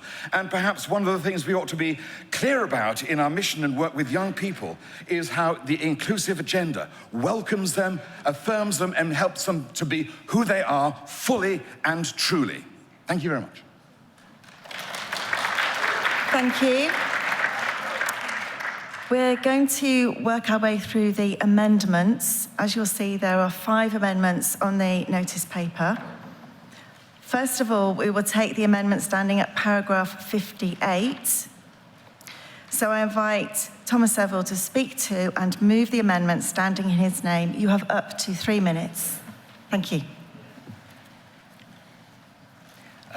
Thomas Seville, religious communities. I must begin by a comment on the last speaker. I'm very, very happy with the old and traditional ways, but it was delightful to hear the spin on them in the Lancaster Priory. I want to propose an expansion of the motion, and I acknowledge that the new paragraph, paragraph B, goes some way to answering the question which prompted my amendment. I do think it's important that the old traditional ways, and some very new ones, which are being conducted with commitment, but often under-resourced, across the land, many sustained by the grannies of England, do get recognised and included as equal partners with those churches which have been so blessed with numbers. There are many places in England where you will never ever get large numbers of young people. And it's because either the population is aging, or the cost of housing is too high for young people to live, or indeed because the population itself is too small. And I think of some parishes I know in an eastern diocese where there are 20 graveyards, there are 12 parishes, and the population is 2,000 of all those 12 parishes. And the one focus of community is a school in a village where there are 650 people, and that is quite properly the focus of the one clergyperson's ministry. Now, that is always going to have small numbers of young people in those churches. But where, in a sense, church really gets off is in that school. And that actually, I think, may be a way in where many areas are going, where the one place of community in an area is actually the school, no longer the church or the social clubs. So I want to shift focus so as to include all those places in England which are engaging with young people and fostering the growth of young Christians, but are not doing so with any realistic hope of huge numbers. They do need resourcing. They do need questions and advice, and sharing good practice will do it, but I think it's absolutely essential we have them included in the main motion. Thank you. Thank you. I invite Mark Shear to comment, please. You have up to 3 minutes. Thank you.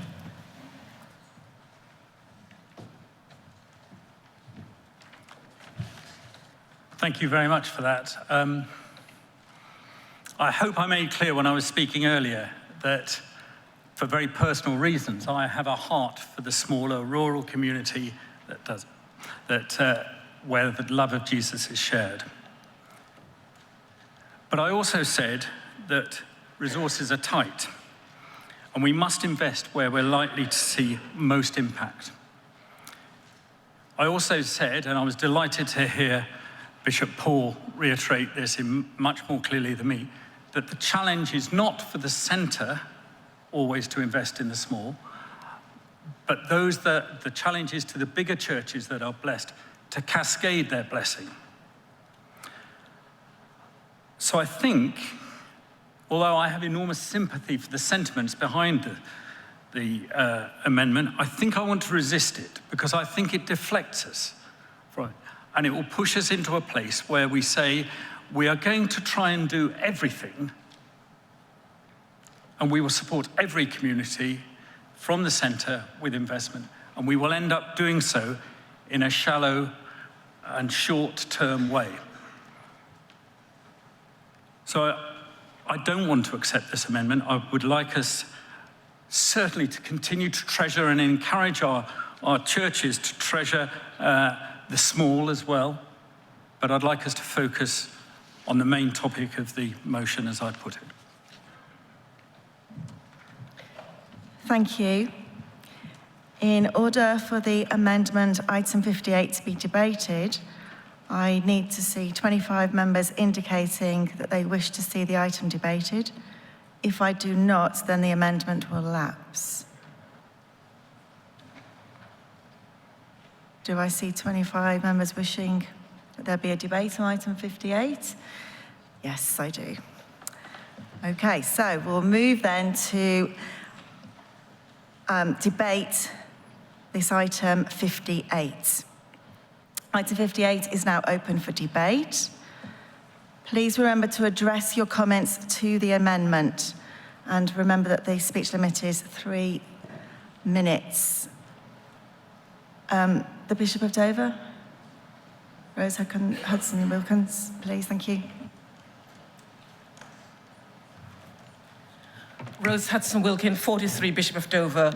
I am excited by this particular amendment because of one word that's mentioned there, and that is the word aspiration. I was very fortunate growing up in Montego Bay to have a church with not a priest every week.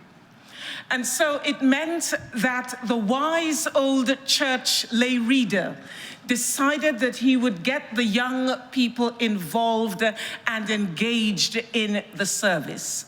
And that was an amazing thing for him to do. He didn't hog the show and thought, right, that's my Sunday alone. The young people, the few young people who were there, and then that grew.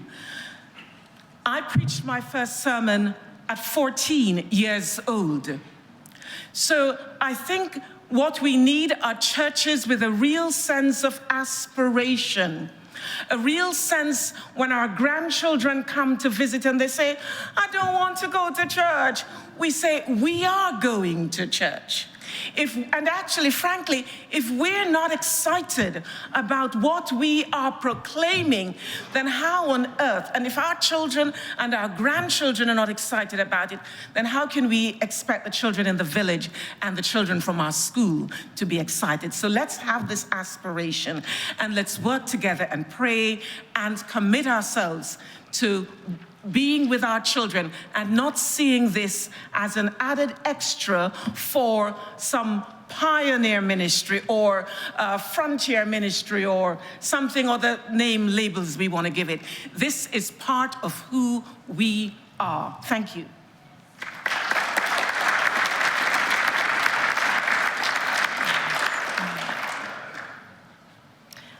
Thank you. The gentleman here, followed by the gentleman over there. Thank you.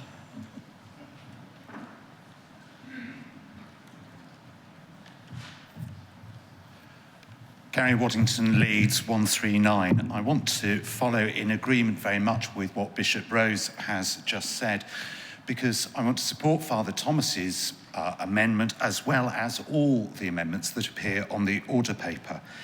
I fear that the main motion has me conflicted. I'm lucky enough to find myself team rector of a large parish church, which much to my shock and horror is in the 6.4% of parishes that have more than 25 children on its books. We just do what we do. We find that unsurprising. We include children who serve and read. 13 of them were confirmed during Advent. And I suppose in that sense it makes me uncomfortable, because it makes me feel like somehow we're a success, when actually what we need to do is continue to try harder and learn from others. The fact that we do this with no youth worker and with minimal funding is great. And so therefore in a motion that says that a church like mine might attract more resources, you'd think I'd be cock a hoop and the PCC would do cartwheels that they don't have to find more money. But here's my trouble. Why is the money going to the 6.4 when I think it would do a lot more good with the 93.6? I fear, Synod, that what we've done is be what we're very good at doing, a bit white and a bit middle class. We've produced something that sounds, at least to me, as though it's an urbane policy for the suburban parishes and doesn't reach out to the rural, the inner city, the UPA and the multicultural. Most of all, even though I might sound a bit posh and you might say I'm hypocritical because I live in Harrogate, it is in the north of England, even if it feels like Chelsea. I am a proper Yorkshireman, and the thing I learned from my parents, who never took me to church, but allowed me to go when the local director of music asked me to join a choir, is that muck and brass are really important things to get to grip with. We learn a really important lesson from them, because with muck, if you spread it thinly, it does a lot of good. Dollop it in a few piles, though, it stinks.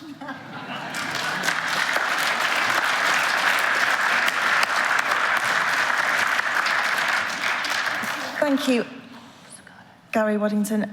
After the next speaker, is there anyone who wishes to speak against the amendment, please? Right, okay. Tifa, thank you. Andrew Lightbound, Oxford 185. I would be delighted to support the recommendation with the amendment. I find it hard to warm to it without the amendment for the purposes that have been very eloquently addressed in the last talk. Renewal and Reform talks about the re-evangelisation of the whole of England. By focusing purely on those which are big, successful, etc. already, and don't necessarily have the reach, however much we might like to think so, into rural areas, we risk an urban to suburban model of success, and we risk the possibility of achieving several successful projects, but not actually the aims of the movement as a whole, which I would 100% support. Having done our mission return statistics recently, we're stubbornly under the 25. It's thoroughly frustrating. But we could get there. But the way we'll get there is not by having the support of the larger resource church, because we're in a rural area. We need more support for ourselves directly, in the hope that we can then enable smaller churches around us to also grow their ministry and their mission amongst younger people who are not just the future of the church, but the current of the church. They are the church alongside all of us. I worry that the analysis is a little shallow, a little bit quick, a little bit easy. We need to get into the deep end. I also think we need to acknowledge that those churches that have lots of children tend to be in large areas of population. They tend to have outstanding musical traditions, both lively and contemporary, or cathedral style, or good parish choirs. We need to interrogate these figures a lot more closely and stop jumping to quick solutions that says it's churches like this and it's churches like that. We can all do it, but we need to think more holistically, more roundly, and more deeply. And we do not need to go to monochrome solutions. And we also need to accept, as Chris so eloquently said, that we need to support the existing and the traditional. Because if you're unchurched, everything's fresh.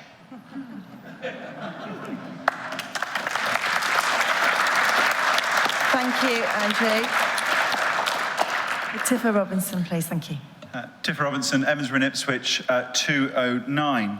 I'm the rector of 4 rural parishes, only 2,000 people total population, and we are blessed that with quite a lot of striving and struggle, we've managed to increase our children from a very small number to a slightly less small number over the last 7 years. And I pay tribute to the hard work of our beneficed children's worker who has the misfortune to be married to me. When I look back over the last 7.5 years and the children we've managed to encourage to come to church from our small area where it's very difficult to get critical mass, I think of 2 families in particular who came to us from large city centre churches. They had come from churches with large numbers of children, really good children's ministry, good discipleship for children. And I have to say those families have been valuable in partnering with us for keeping the children's ministry going and alive in a very unusual and challenging context.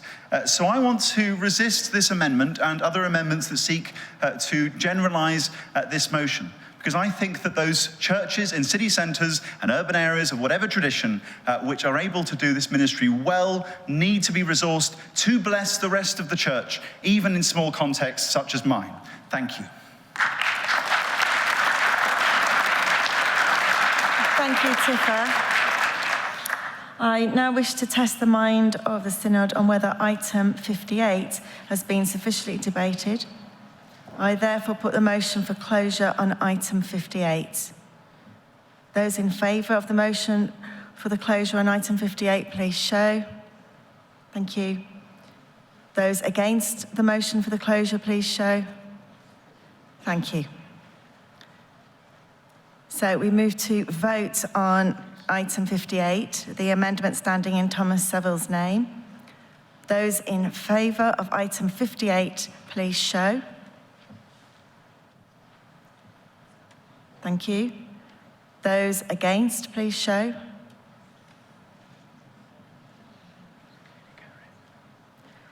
Thank you. That is carried. Item 58 is now.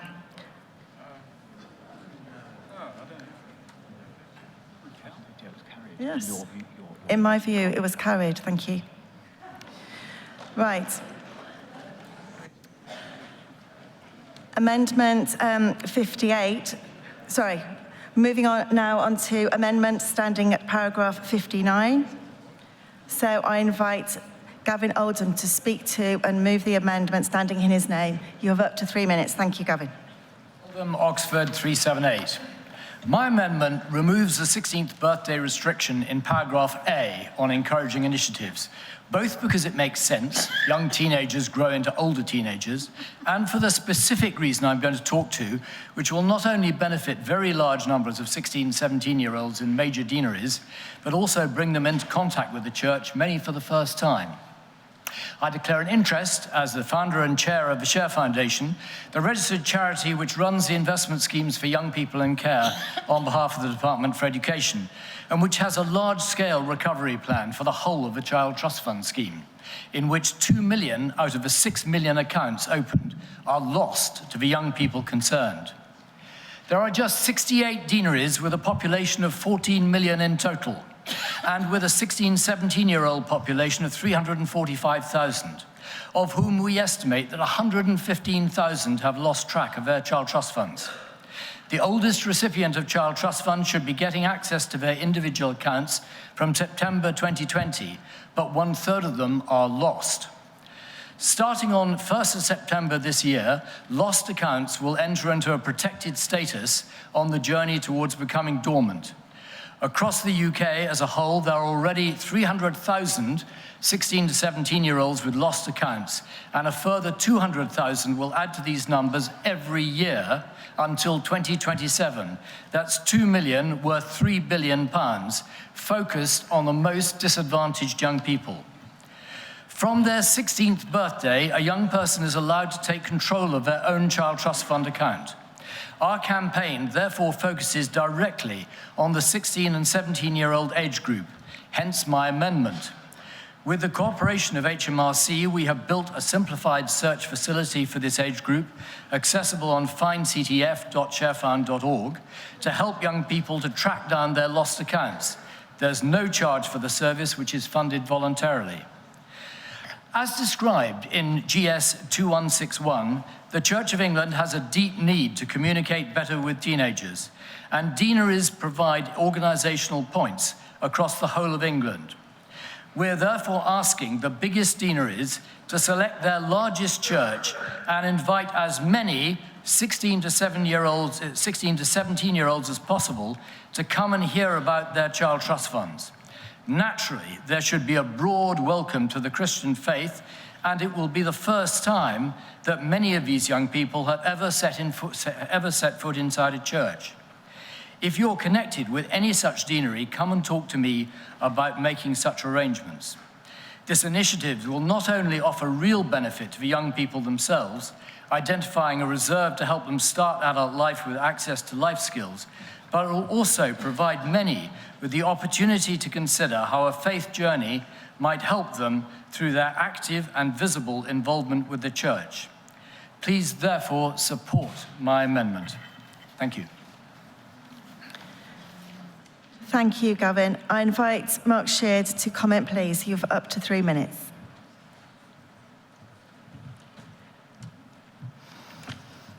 Thank you very much, Gavin. I don't think any others providers are available, so that was a very well worthwhile advert. Thank you very much indeed. The substantive point is about teenagers, of course, and you're absolutely right. Funnily enough, people are 16 one day and then have a birthday and become 17 the next day or whatever. And clearly, our heart has got to be for all of those. The reason the data is focused on under 16s, is all to do with admission to electoral roll and so on. With all of that, I just want to say I am more than happy to accept that amendment. Item 59 is now open for debate. Please remember to address your comments to the amendment. Right, I see no one. Oh, yes, please do, Julie. Thank you. 3 minutes is the speech limit. Thank you. Julia de Siegel, Oxford 377. I do actually think it's important that we remove this number. As has been said, somebody who's 16 today will be over 16 in a few years, if not a few weeks or a few days. Reading these papers, I came a bit concerned that we were treating young people as another category, something that needs a lot of focus, but something rather separate. We need a picture not only of churches who have larger numbers of under 16s, we need to rethink how we do our statistics, but also those who enable young people to deepen in discipleship as they grow older through the difficult transition years of the late teens and the 20s. There are a couple of references in the report. One to deepening discipleship of messy church congregations in paragraph 11, and more directly the comment from Peter Landry of St Barnabas North Finchley on page 40. But we need more of that, more focus on that. Removing this number of 16 in the motion goes a step towards that. Thank you.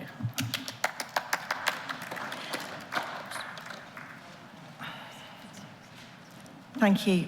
James Carey, then, please. Thank you. 3 minutes.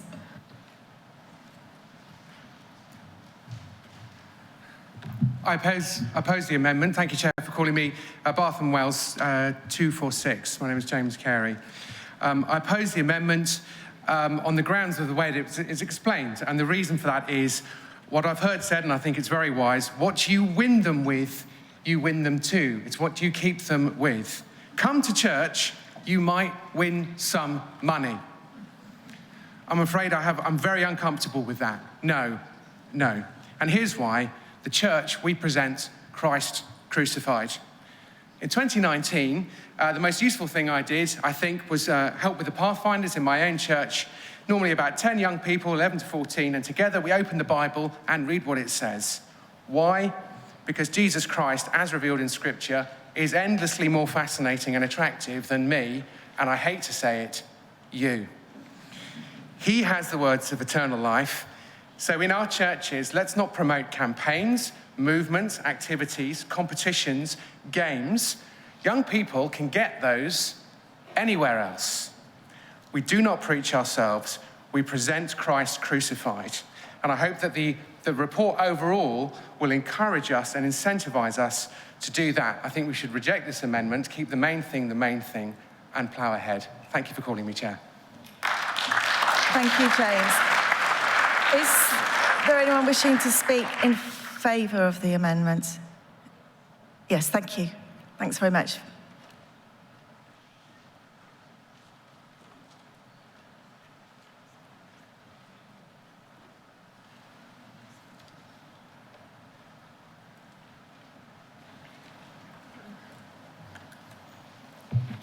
Thank you. Emily MacDonald, representative of the Church of England Youth Council, number 482. I would like to speak in favour of changing it to children and young people rather than under 16. I'd like to declare an interest, as I think I'm the person in the room who has the most recent memory of being under 16. I think it's really important that we treat our young people not as statistics.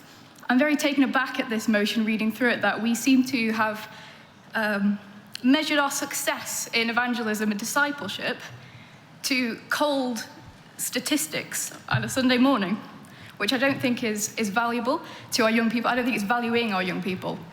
And if we are truly invested in discipleship to young people and with young people, then we need to value them as the members of the church that they are. Valuing the input they have, the value they have, the benefits and the inclusion is very important. So yes, I would urge people to change it to young people and not under 16s. Thank you. Thank you. Emily, was that a maiden speech? No, all right, thank you. I wasn't quite sure. Okay, right. I now wish to test the mind of the Synod on whether item 59 has been sufficiently debated. I therefore put the motion for closure on item 59. Those in favour of the motion for the closure on item 59, please show. Thank you. Those against the motion for the closure, please show. Thank you. So we move to vote on item 59. Those in favour, please show. Thank you. Those against, please show. That is carried. Thank you. Item 59 is now carried. We now move to the next amendment, this time standing at paragraph 60. And I call upon and invite Beverly Hollins to speak to and move the amendment standing in her name. You have up to 3 minutes, Beverly. Thank you. Thank you, Chair. Beverly Hollins, Peterborough 192.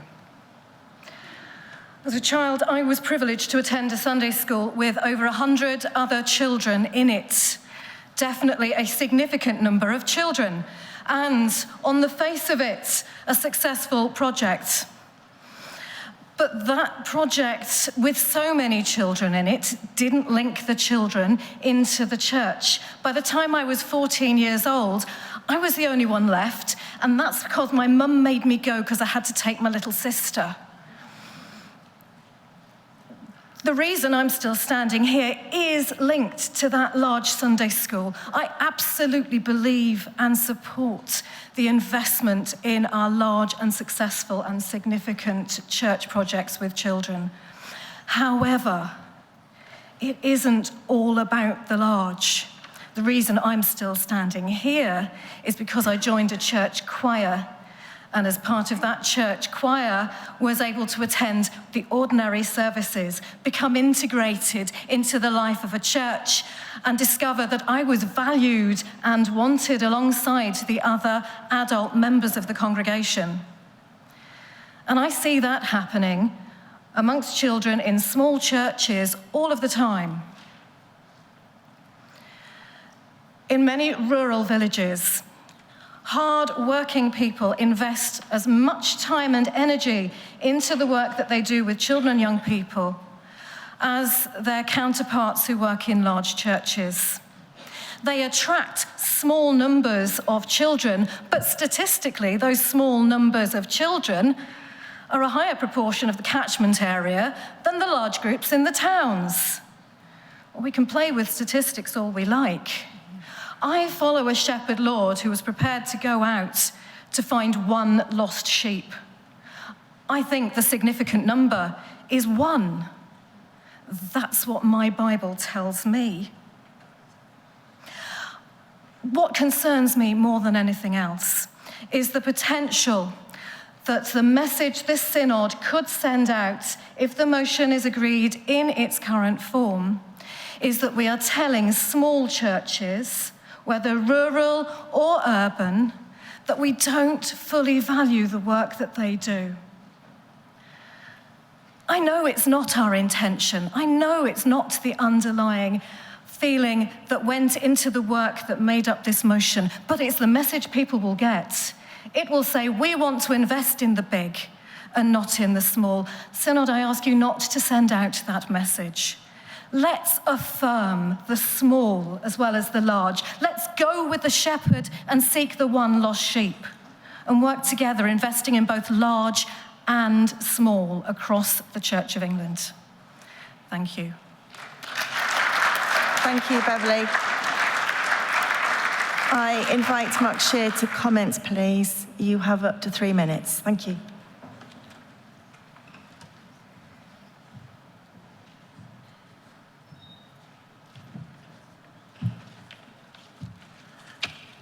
Thank you very much, Bev.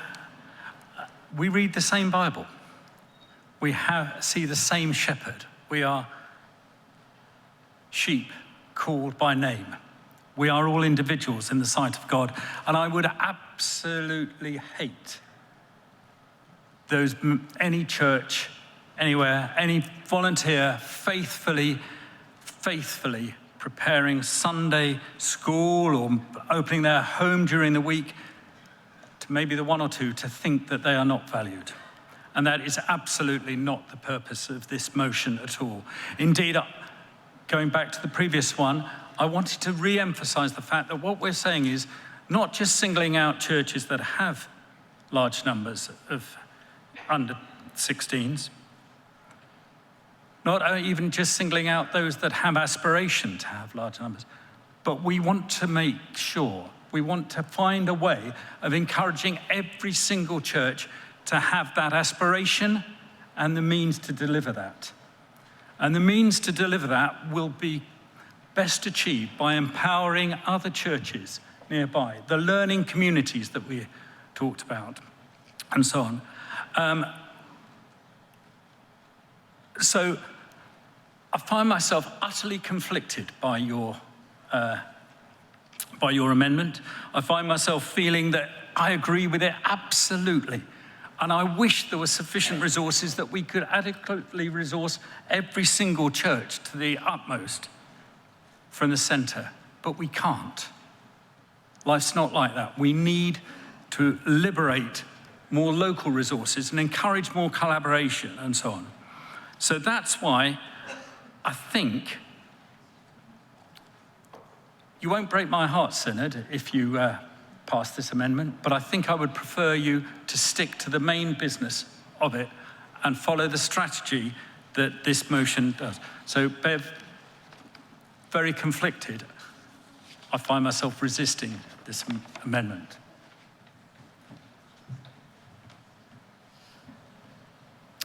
In order for the amendment, item 60, to be debated, I need to see 25 members indicating that they wish to see the item debated.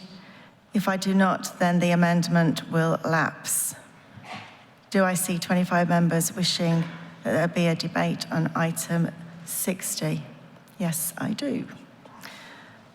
So we move to debate item 60. Item 60 is now open for debate. Remember, the speech limit is 3 minutes. Ben Franks, please. Thank you. Followed by the Bishop of Peterborough, Donald Allister. Thank you.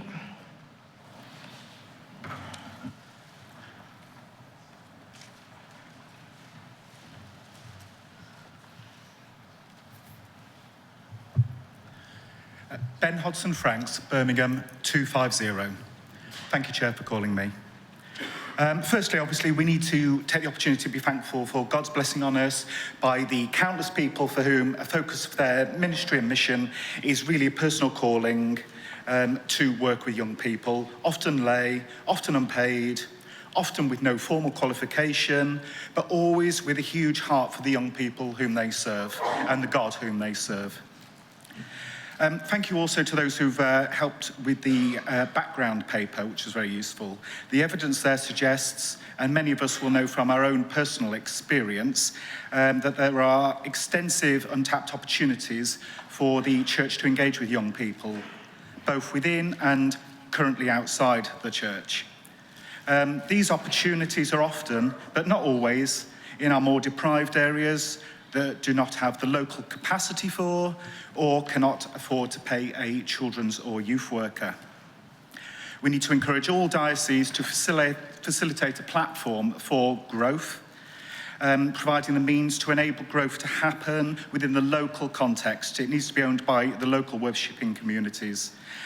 We've seen many changes in those local contexts, but overall now the church is still disproportionately older than the population she serves. However, some churches appear to be doing mission and ministry to young people very well. The statistics appear to show churches from the evangelical tradition are way ahead in the statistics. How then can we encourage and support our churches from the central and Catholic traditions in developing their work with young people?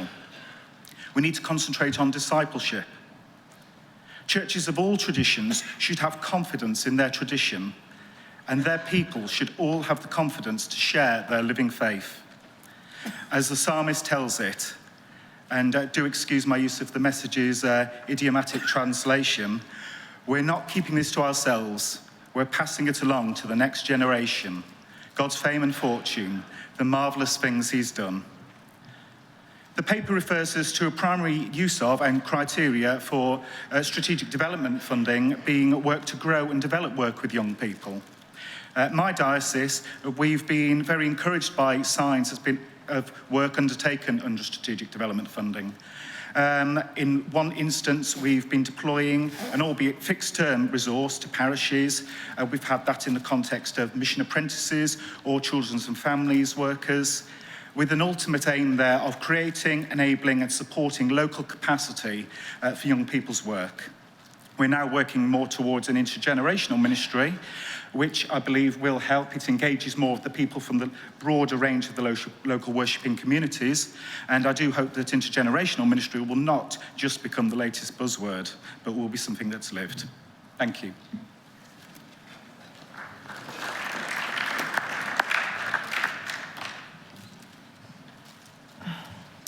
Thank you. After Bishop Donald, Simon Butler, please, Prolocutor. Thank you. Thank you, Chair, for calling me. I'm very grateful for this amendment, as I was for Father Thomas's a few minutes ago. During my time in parish ministry, I've been involved in churches with large numbers of children and young people. And we have indeed seen occasions when smaller churches nearby have been helped and supported through that to do children's and youth work. I'm very glad that that happens when it does. But what the main motion, not amended in this way, looks like saying, I know it doesn't mean that, is that we think in an urban way, we think in a suburban way, we think in a metropolitan way. The reality of rural ministry is quite different. In my patch, I have rural Northants, I have Rutland, I have rural areas of the city of Peterborough, which don't relate easily to the large churches, which don't have public transport that can reach the large areas, certainly on a Sunday, and which are very often a more central churchmanship than the places where there's successful, in quotes, youth work.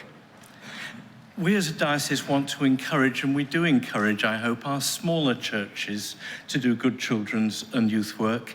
I commend that across the board. I'm sure others want to do the same. Please, Synod, let's not give the impression that rural can work by trickle down from urban and suburban. Let's encourage and endorse and affirm rural ministry for its own sake.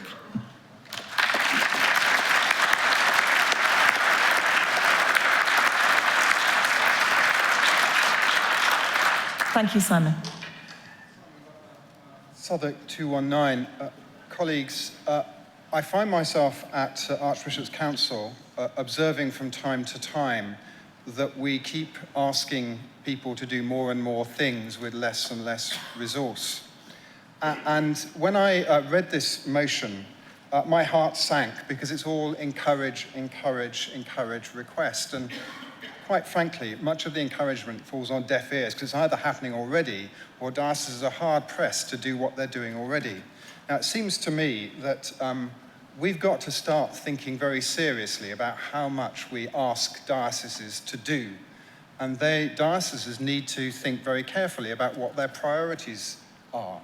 And we keep sending things down from here with things like this that are incredibly well-meaning and correct.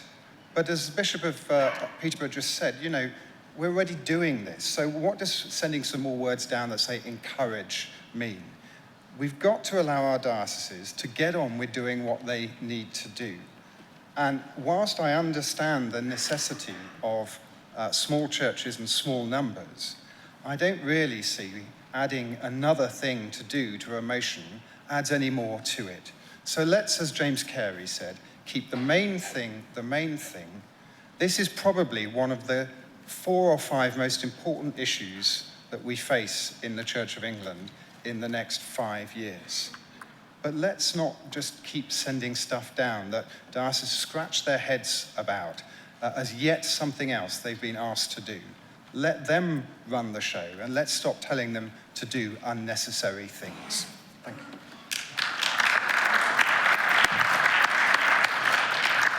Thank you, Simon. I now wish to test the mind of the Synod on whether item 60 has been sufficiently debated. I therefore put the motion for closure on item 60. Those in favour of the motion for the closure on item 60, please show. Thank you. Those against the motion for the closure, please show. Thank you. So we can now move swiftly to voting on item 60. Those in favour, please show. Thank you. Those against, please show.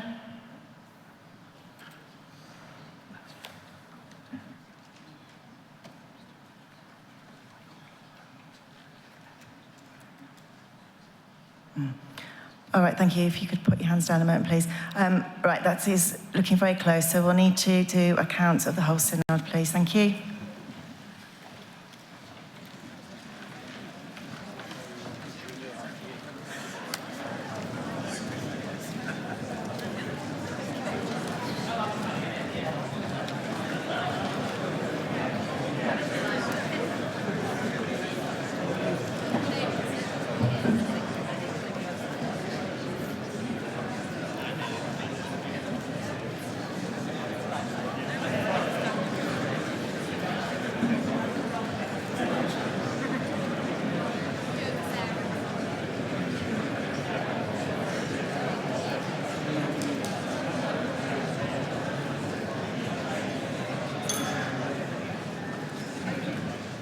Thank you, everyone.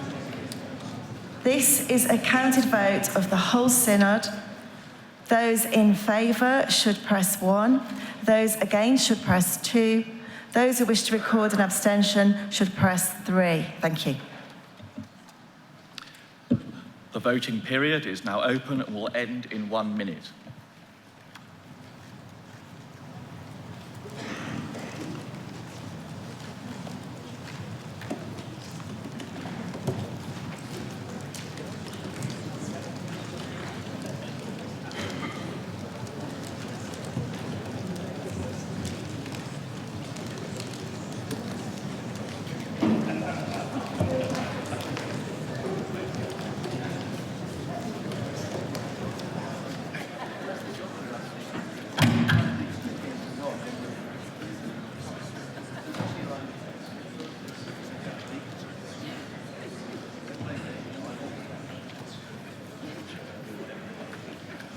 The voting period will end in 15 seconds.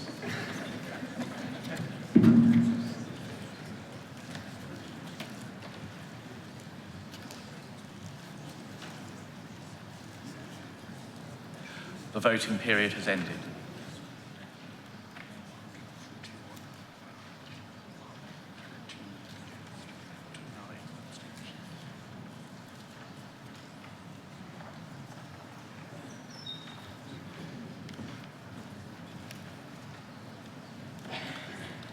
The voting is as follows on item 60.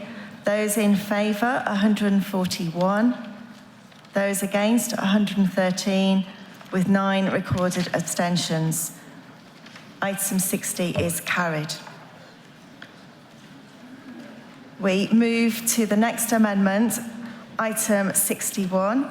So I call upon Martin Taylor to speak to and move his amendment. You have 3 minutes, as you know. Thank you.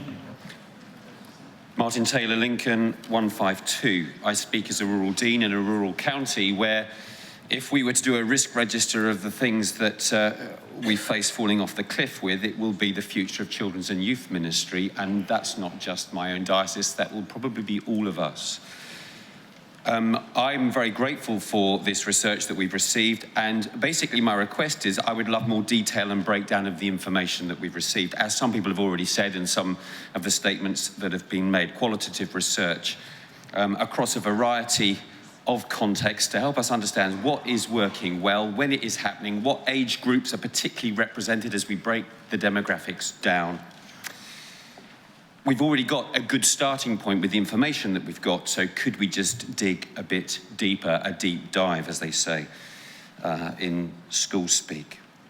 And it's not about the large, it's not about the small, it's not about the town, it's not rural. What I'm wanting to, what's working well in any context? What can we learn from it for the good of the whole church? So I move my amendment, request the NCIs to commit funding for qualitative research on the data received to help understand best practice in a variety of contexts. Thank you. Thank you, Martin. I invite Mark Shear to comment, please. You have up to 3 minutes. Thank you. Thank you very much, Martin. As we've already indicated, Andrew Lightbound raised the same point. We have a good set of numbers in front of us, but there's so much more that we need to understand. And indeed, that work on scoping out, that is already underway. I think I'd say there's one set of numbers we don't need, and that's another count. So I'm going to accept that amendment, and I hope Synod will do quickly as well. Thank you. Item 61 is now open for debate. Please remember to address your comments to the amendment, and the speech limit is still 3 minutes. Yes, please. Bishop Martin Snow, thank you. Bishop of Leicester, thank you.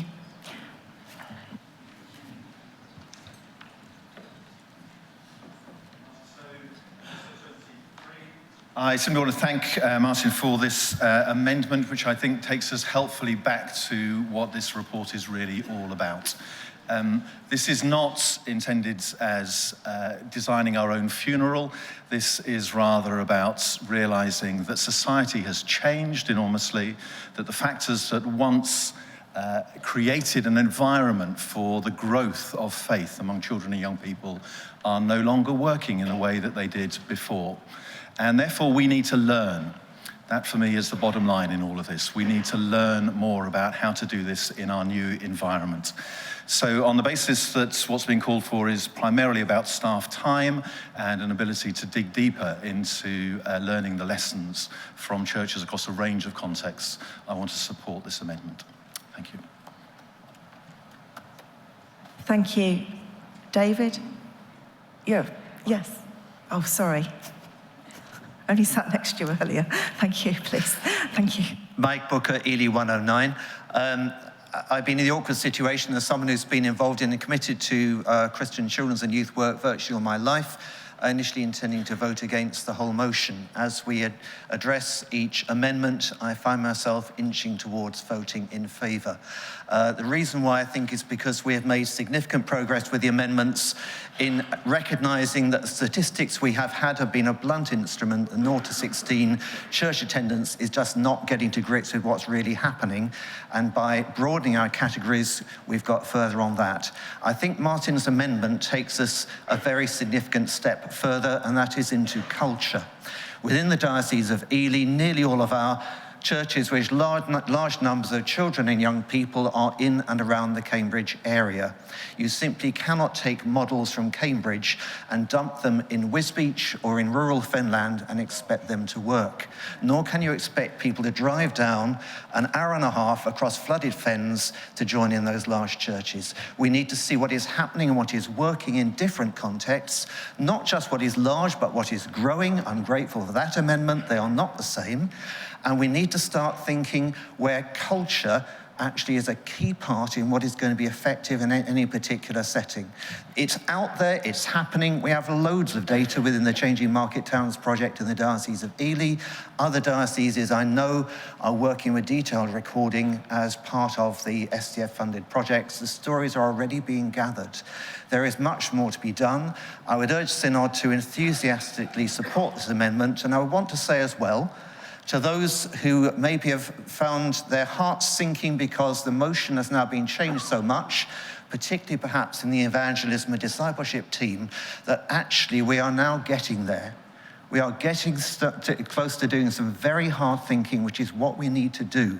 And if we do that, there is hope. If we just go for a broad brush, we will miss it.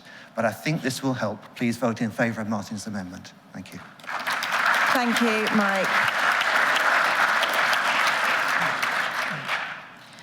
I now wish to test the mind of the Synod on whether item 61 has been sufficiently debated. I therefore put the motion for closure on item 61. Those in favour of the motion for the closure on item 61, please show. Thank you.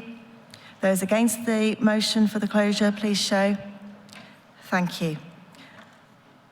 We move to vote then on item 61. Those in favour, please show. Thank you.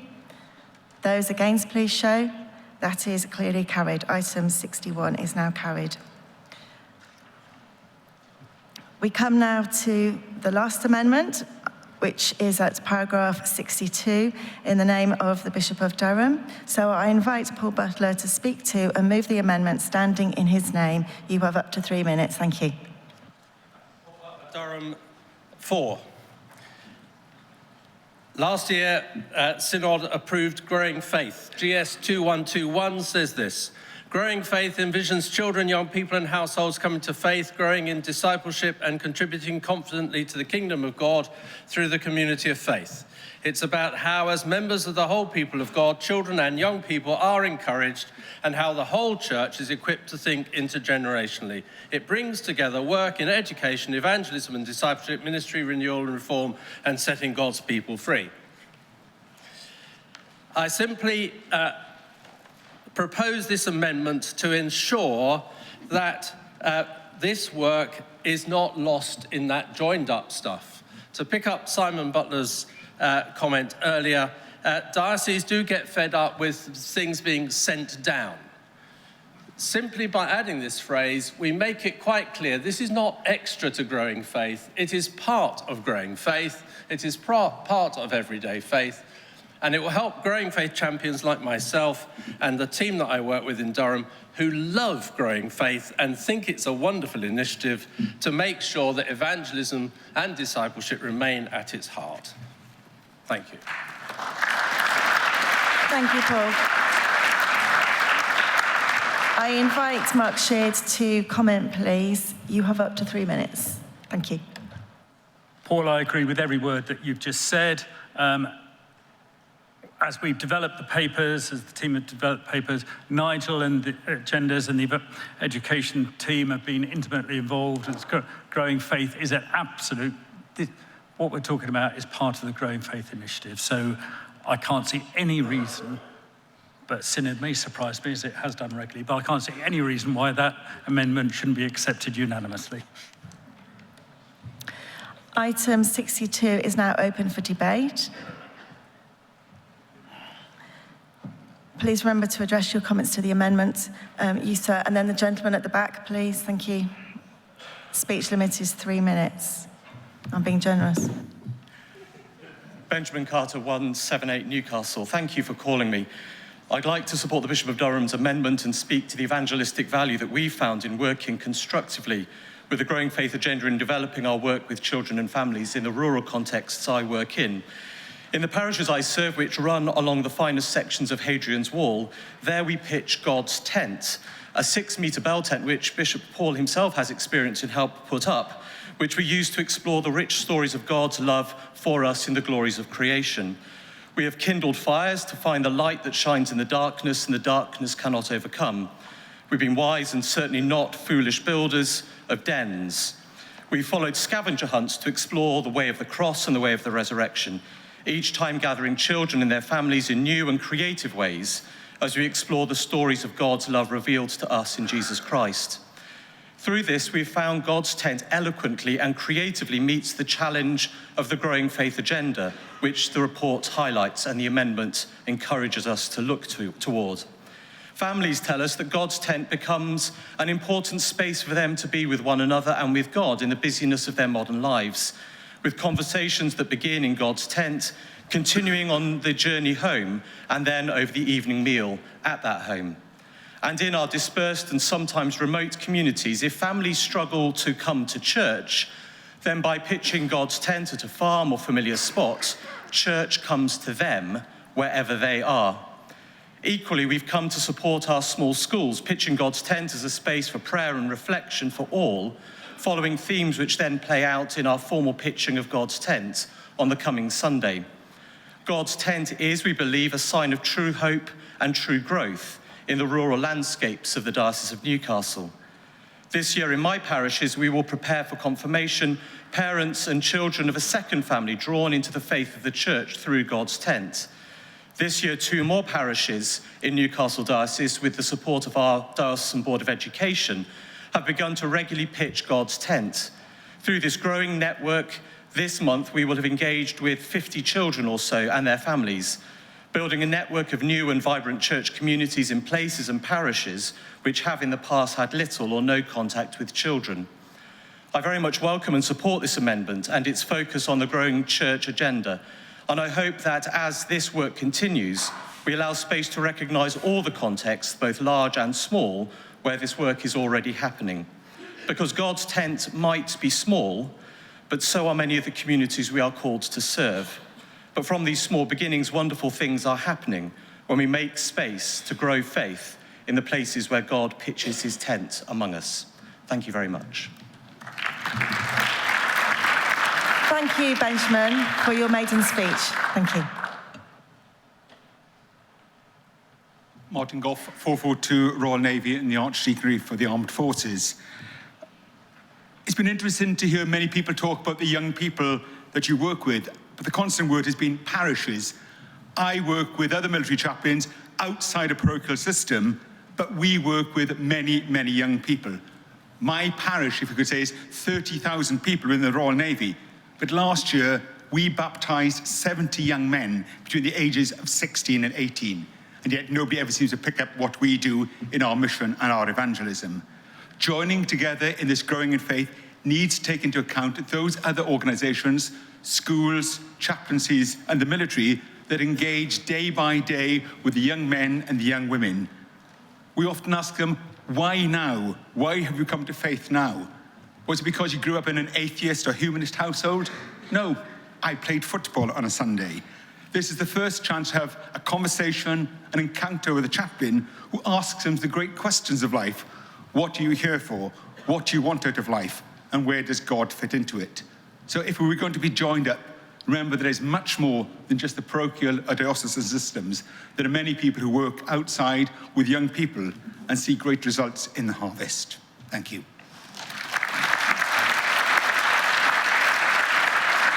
Thank you.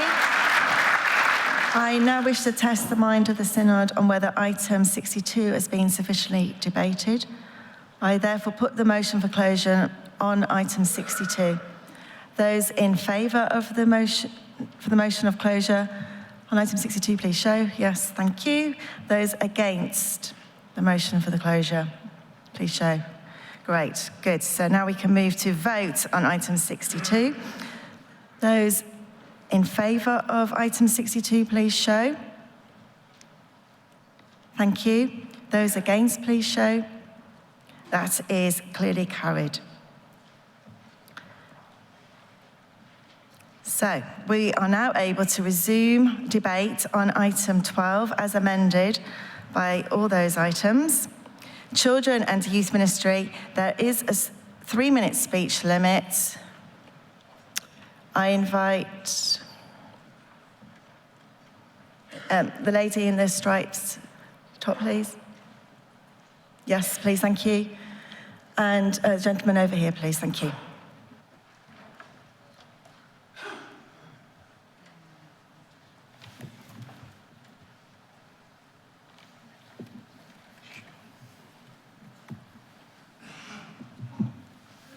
This is Canterbury 264. I just think that there is something missing from our discussions, and that is the importance of secondary school assemblies. We rightly commend messy church and junior school activities, and I realise we don't have as many church secondary schools, but if we really want to encounter many unchurched young people from rural areas who go to secondary school, then I think secondary assemblies ought to have a great deal more focus. You're given a theme by the head of RE or the person coordinating, which relates to the school's values. And therefore you start from where the school and the young people are trying to get to.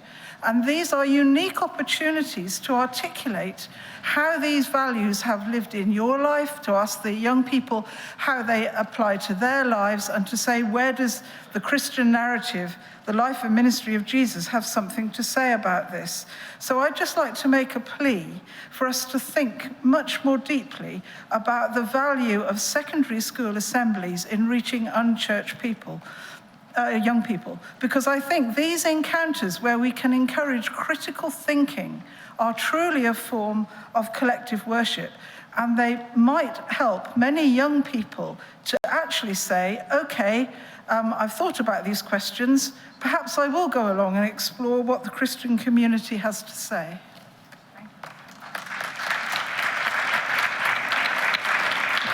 Right, thank you, Rosemary. There is now a 2-minute speech limit. Okay, starting now. Thank you, John. Thank you. And then the lady with the, yes, with the jacket over there. Thank you.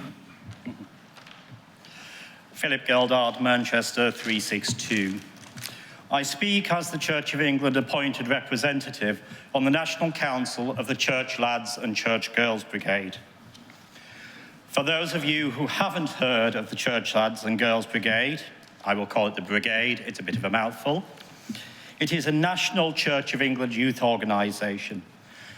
And up until a few moments ago, the president of the Brigade was present here in this hall. However, His Grace, the Archbishop of Canterbury, has nipped out by the looks of it. I was going to say thank you to him.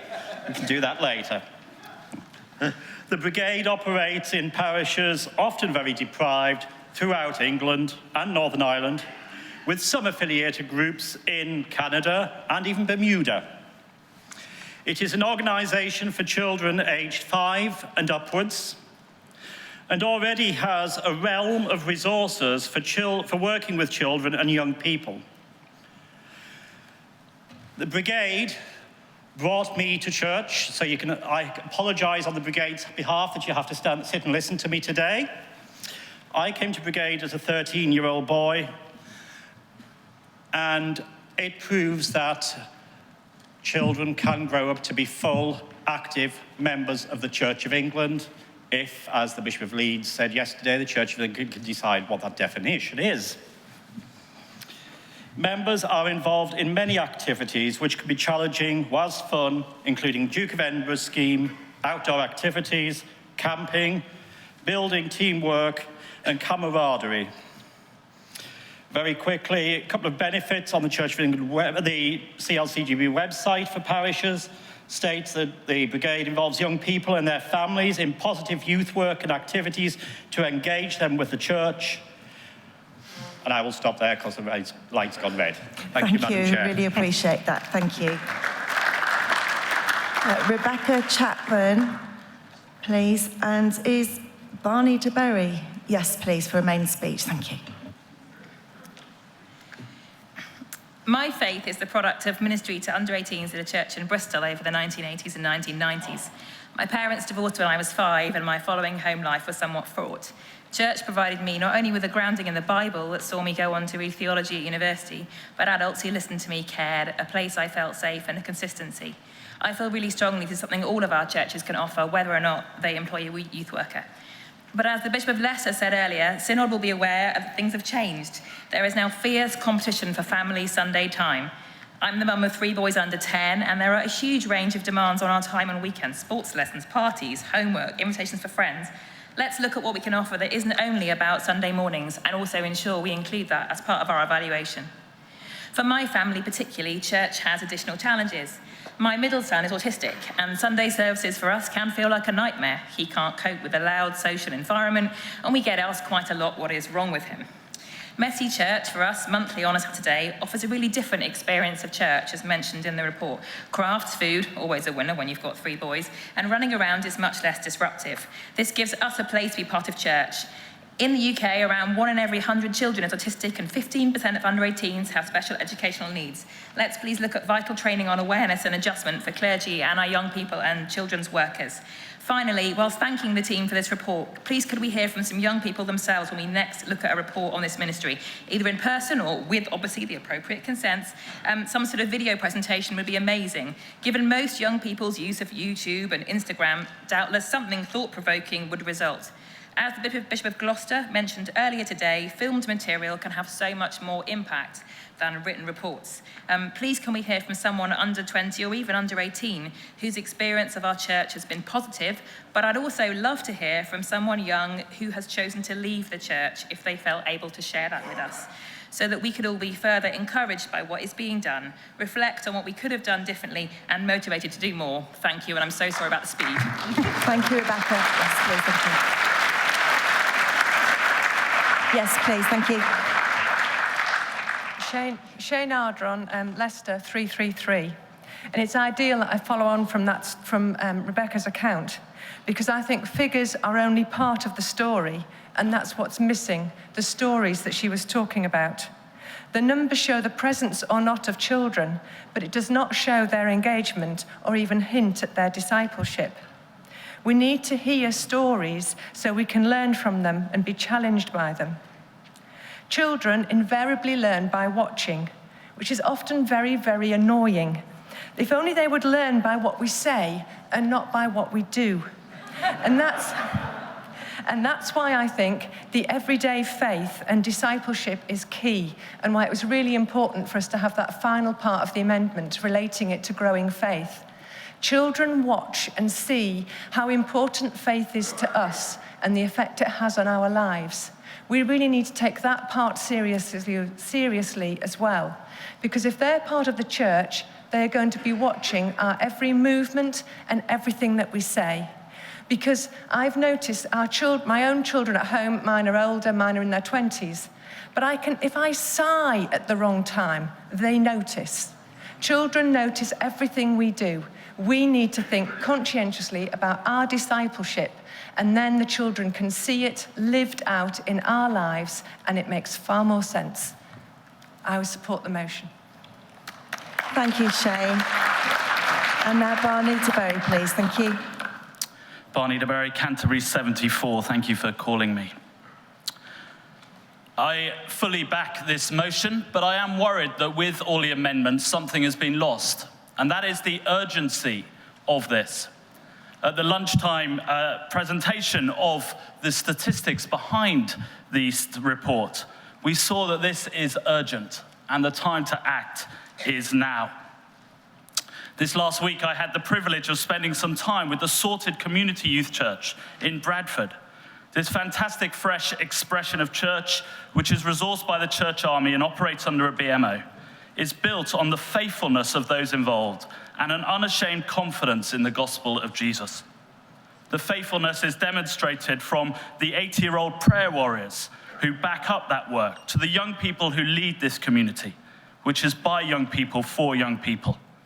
And they have that belief in the power of the gospel to transform lives, because it is seen in their own lives, these young leaders who are living testimonies to that power. Now, are the numbers of that community large? I don't know where to put them. But are they significant? Yes. And it is happening now, and they need backing now and supporting. So yes, we might step back and we might assess some more. I mean, we might work out how these work out, these principles in different contexts. But we also need to back what is happening now. Because as we heard earlier, these young lives are getting older, and they might be getting lost to us as a church as well.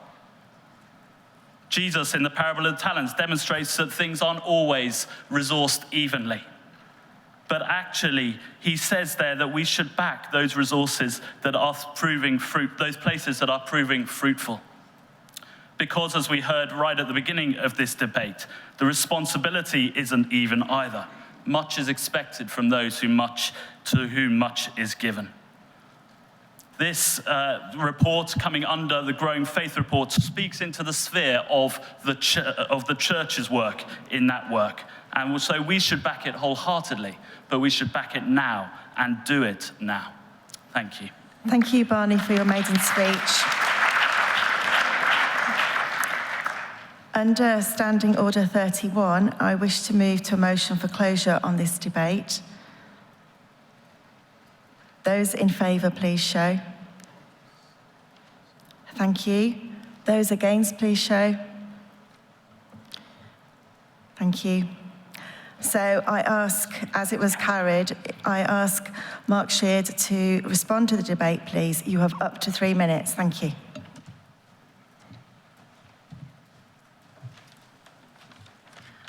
Thank you very much. In up to 3 minutes, I can't possibly do justice to every contribution that's been made, but I do want to thank each and every one of you who has been able to make a contribution, and indeed those who are standing at the end who are not able to do so. I find it hugely encouraging that there is so much energy behind this issue. What I hope you will do shortly is approve a motion that, with the various amendments that have gone through, is now far more comprehensive than I could possibly have imagined. However, I don't want us to lose sight of some of the main points here. The thing, Barney, that final speech that you just made was right on the money. Resources won't always be distributed evenly, but aspiration must be. I think somebody said at the beginning that every church should aspire to have vibrant youth and children's work. And it would be awful if we went away believing anything other than that, whether it is a large or a small church, an urban, suburban, or a rural church, whatever tribe it wants to ascribe itself to. Let us aspire to bring the good news of Jesus to the young people of this land. I also saw the theme about learning coming through very strongly. Learning from each other, learning within diocese. Bishop Paul talked about the work that's been going on in Southall, and I know that's so close to his heart as he leads the EYTG. We also talked about more research and stories, and yes, that's desperately important. I hope that theme was clear as I talked about understanding the why as well as the what. The Big Church survey will be a contributor to that, and we must look forward to seeing what comes out of that. But we must back what is happening now. That was the phrase that was used at the end there. This is not a task that we can kick down the road and wait for more learning. We must act now. We must act reaching people in traditional ways where they work, in fresh ways with Messy Church, learning the lessons of Generation Z, who have no framework of church where everything is fresh, as somebody said. And then other methods of reaching people. Martin Goff, you kindly reminded us about chaplaincy and the work done in the armed forces. We heard about schools and growing faith, and that's absolutely crucial. And so also I just want to pay tribute to the work of the brigades. And we must never forget that our job is just not to reach, but is to disciple. Brothers and sisters, the task before us is significant and urgent, massively urgent. And it's something that the Lord has commanded us to do. And if that's what he's done, we can be very confident that he will equip us to do it. I urge you to support this motion. Thank you, Mark. We move to vote on item 12 as amended. Those in favour, please show. Thank you. Those against, please show. Thank you, that was clearly carried. So item 12 as amended was carried. Thank you very much, everyone, for your heartfelt contributions. That concludes this item of business. Legislative business will now follow. Thank you.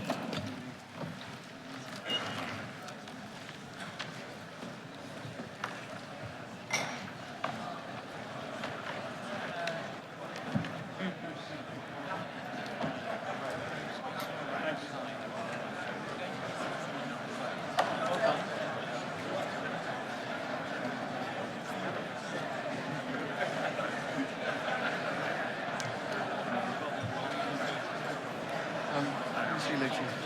See you later. What are you doing anything later? I'm at home.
Actually, it's very sensitive. Education officer. It's very.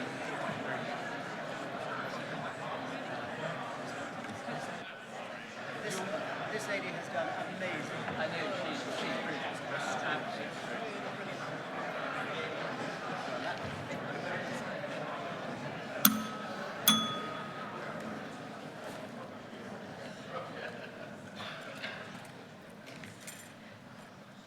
We come to item 500, the report by the Revision Committee on the draft Diocesan Boards of Education measure.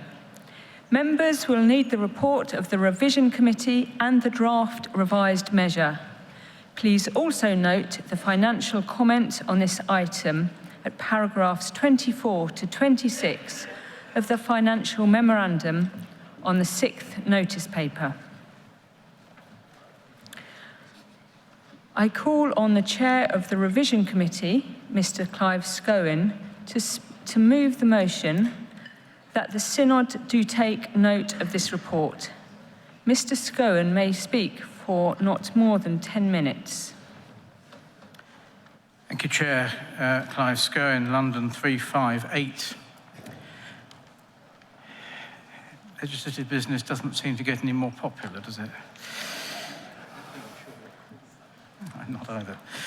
As members will recall, the draft Diocesan Boards of Education measure received first consideration at the July 2019 group of sessions.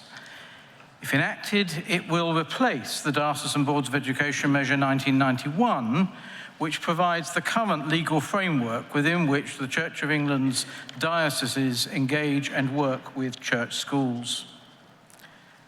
The Revision Committee was broadly willing to follow the approach of the Steering Committee in the spirit of simplification. So like the Cathedrals Measure Revision Committee, we sought to strike a balance between the need to provide consistency in governance standards across all diocesan boards of education, or DBEs, on the one hand, and on the other, the ability for DBEs to make the local adaptations they need to flourish in their particular situations, having regard to regional differences and varied local circumstances. The committee favoured enabling clauses over excessively prescriptive requirements and sought to keep the legislation as light touch as possible, using guidance rather than statutory prescription wherever that was appropriate. Members will be aware that a DBE exists pursuant to a scheme made by the Diocesan Synod.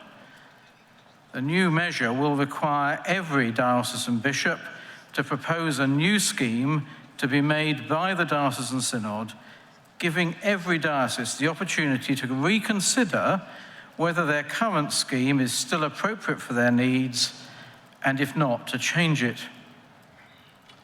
The draft measure would also give express power to 2 or more dioceses to make schemes creating a single joint DBE for those dioceses, which, although it happens in practice, is not expressly provided for at present.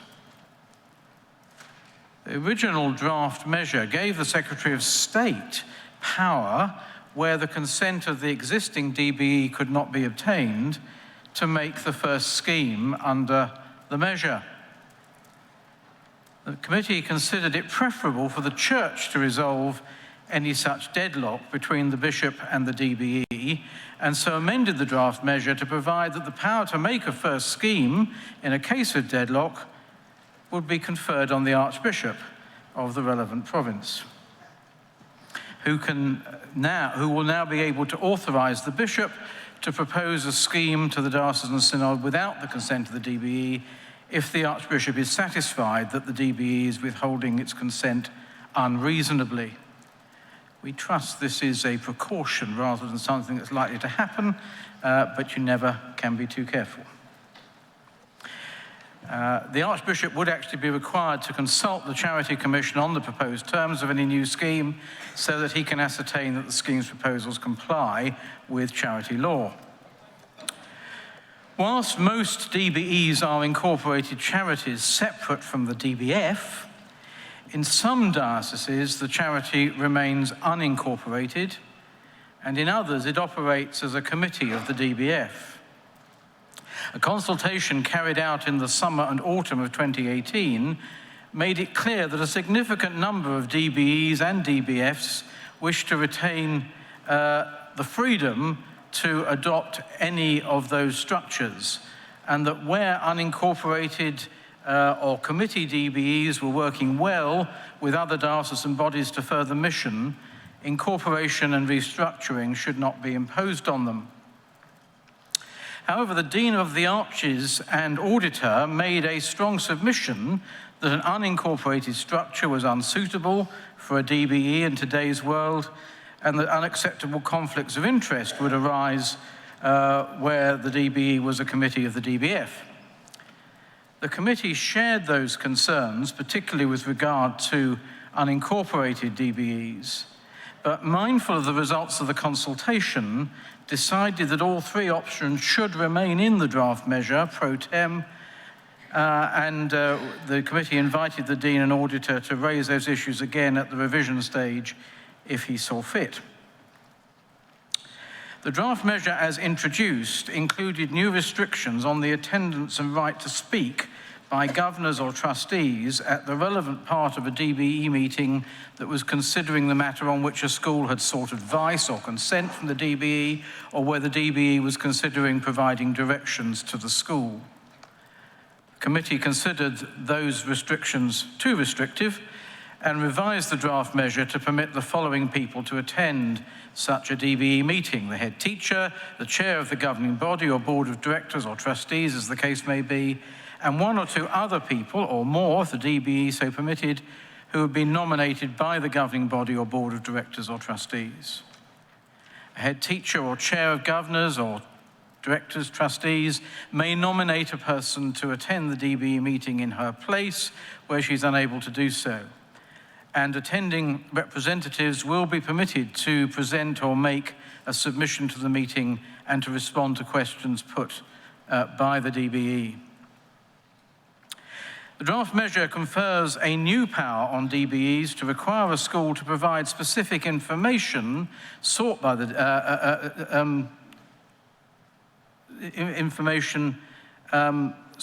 DBE. The committee has inserted a mechanism for resolving a dispute as to whether such information sought under this new power had to be provided by the school. And now, in the case of dispute, the consistory court of the diocese will be able to determine whether request for information is lawful. The measure includes an important clause conferring power on the Archbishop's Council to make updating amendments to the draft measure by order to reflect changes to the law made by future Acts of Parliament, thus future-proofing the measure. The committee considered whether the clause was too widely drafted and inserted a requirement that the Secretary of State be consulted on any such statutory instrument made in exercise of that power before it could proceed to approval by General Synod. The committee noted that there may be some dioceses which would like to be able to make their new scheme under the draft measure so that it comes into effect earlier than the target date of the 1st of January 2022. Therefore, the committee agreed new commencement provisions which provide that the Archbishop's Council will certify when a diocesan synod has made a scheme under the new measure, and the certificate will prescribe the date on which the scheme and Schedule 2 of the draft measure will come into force in relation to that diocese. Finally, the committee amended the draft measure to require the diocesan scheme to include an obligation that appropriate reporting arrangements to the DBE board be put in place for all committees and subcommittees, to make provision for how a person appointed, elected or co-opted can be removed from office prior to the end of their term by the body which appointed or elected them, if there was good cause for doing so, and also for term limits for elected, appointed and co-opted DBE members if the diocese considered that appropriate. I haven't covered everything. Further details of the proposals considered and the changes made by the committee can of course be found in our report, and I commend that report to the Synod and ask you to take note of it. The motion is now open for debate. I remind members that under Standing Order 57.6, it is not in order to debate a matter which is the subject of an amendment on the order paper. There is a speech limit of 3 minutes from the outset.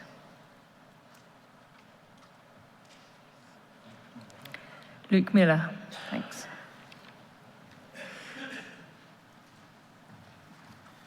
Luke Miller, 162 London. I'm hugely grateful for this measure making its next steps. We've just heard of the importance of our engagement with young people and the good working of those relationships with tens of thousands of them in our schools is very much part of that work within our church. I'm very grateful for the view that has been conveyed to me that the new legislation will allow, in the particular structural circumstances of the London DBF, the Diocesan Synod to make use, should it choose, of all aspects of this measure. Working with young people is enormously important to us. We must get this right, make sure that the structures are well done, and that our schools can continue to work in collaboration with our churches to the best effect for the advancement of the kingdom and for the knowledge and growth of young people in stature and in faith before God and all people.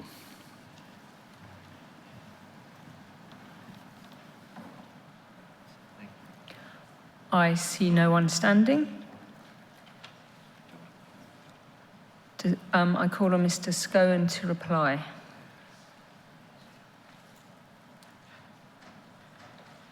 I just want to thank Luke Miller for his endorsement of the work that we've done. I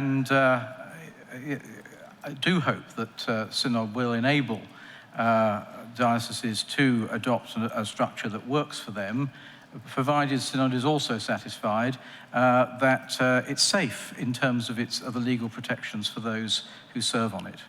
That's all I wish to say. Thank you, Synod, and I hope you will now vote to take note. We now move to vote on item 500. Those in favour, please show. Thank you. Those against, please show. That is carried. We now come to the revision stage for the draft measure. Amendments and other motions appear on the order paper.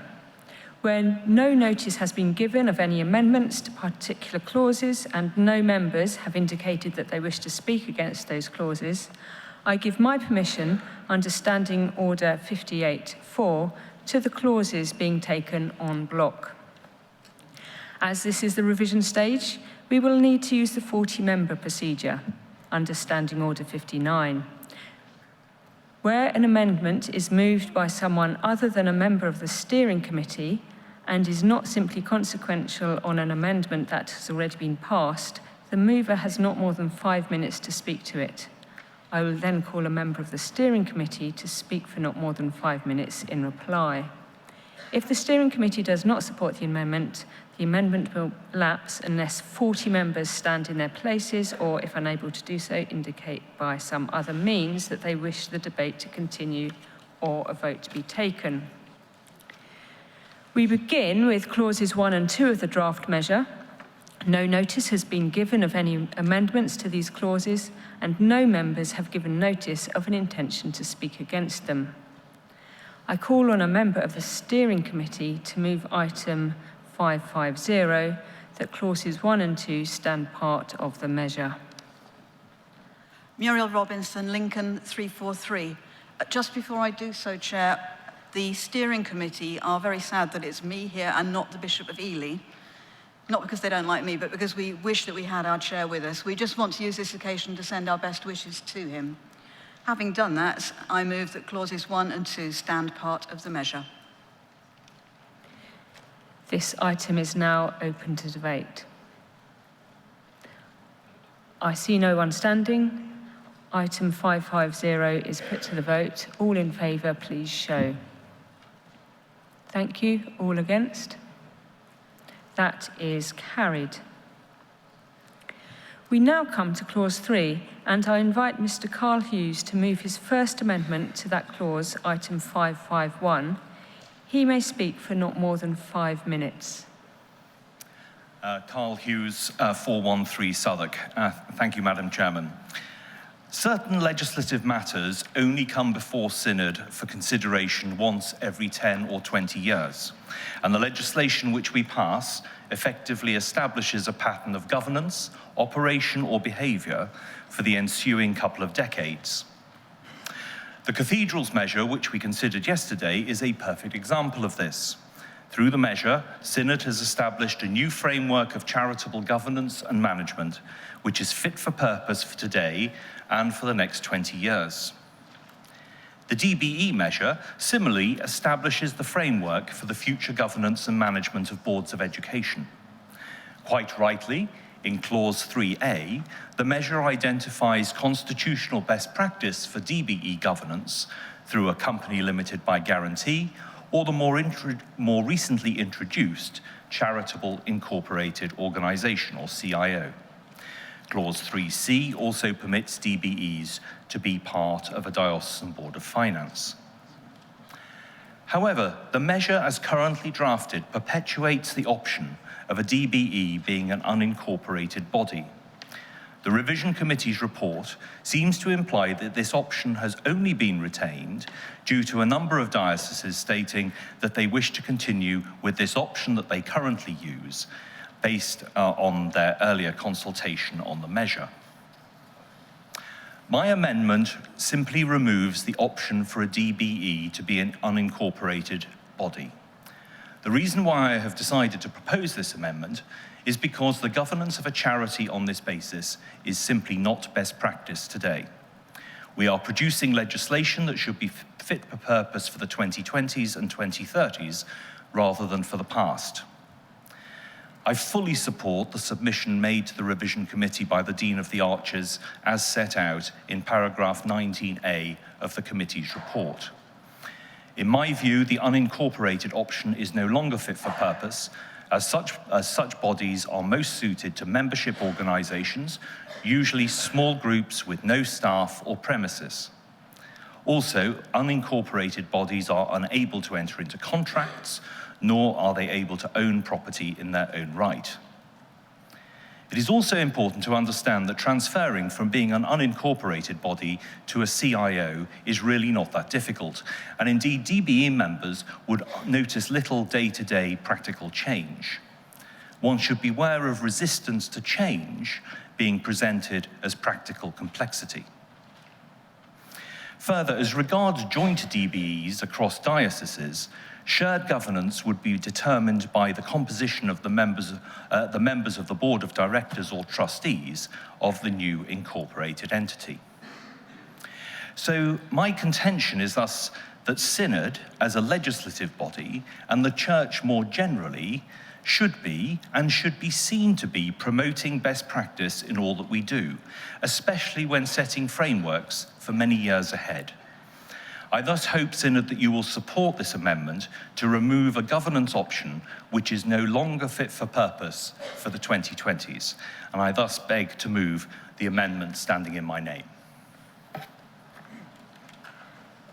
Thank you. I now call on a member of the steering committee to speak for not more than 5 minutes in reply. Douglas Detmer, Exeter 116.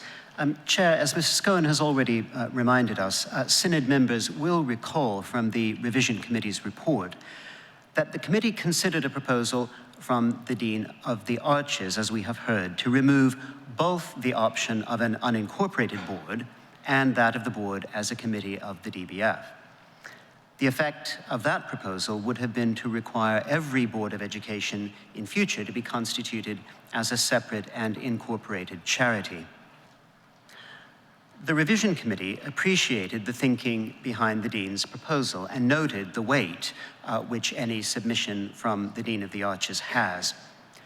However, given the responses to the extensive consultation of DBEs, DBFs, education teams, diocesan secretaries, and bishops, which informed the drafting of the measure, and the clear preference in some dioceses for retaining an unincorporated option, as well as the principle of enabling maximum flexibility for dioceses under the new arrangements, the Revision Committee decided to keep all three options in the draft measure for Synod to consider. At the same time, the committee indicated in its report that if such a proposal were brought to the floor of the Synod and 40 members wished it to be considered as an amendment, the committee's view was that it would be appropriate for Synod to debate it.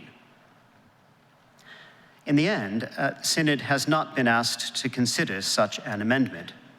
Instead, Mr. Hughes's amendment would remove the option of an unincorporated board and leave two choices of a separately incorporated board or the board as a committee of the DBF, although it should be noted that only the incorporated model would be possible for a joint board serving 2 or more dioceses. In any case, guidance will be provided for dioceses wishing to adopt an unincorporated model about management of the risks involved in that option. In light of the diocesan consultations and the aim of maximum flexibility for dioceses, the steering committee does not accept Mr. Hughes's amendment, but the committee would consider it appropriate for his proposal to be debated on the floor of Synod, should 40 members wish to do so.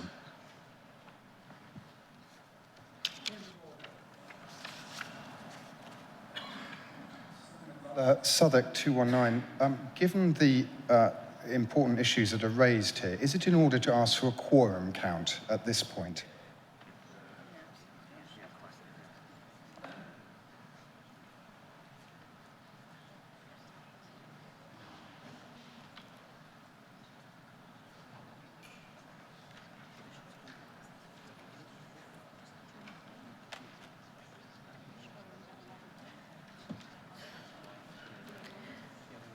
Please would the bishop stand so we can count you. We're quorate, thank you. Now the clergy, please stand.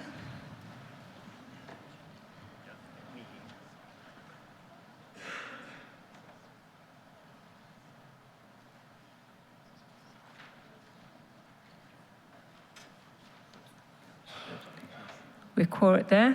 The laity, please stand.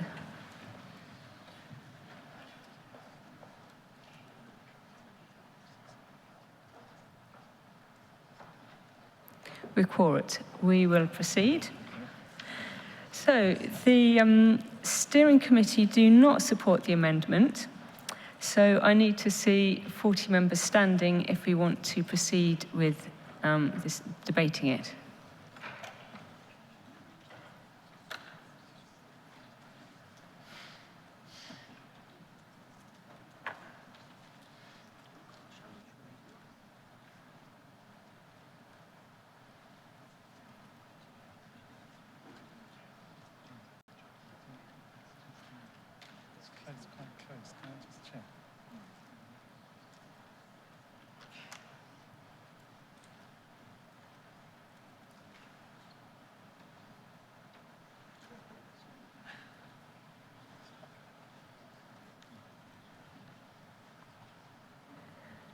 We do not see 40 members standing. Please be seated.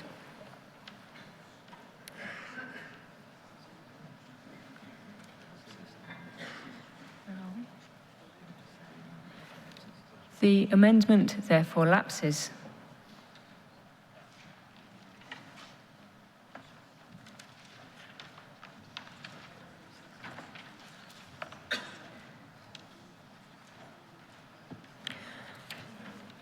So we now move to item 553, and I call on a member of the steering committee to move that clause 3 stand part of the measure.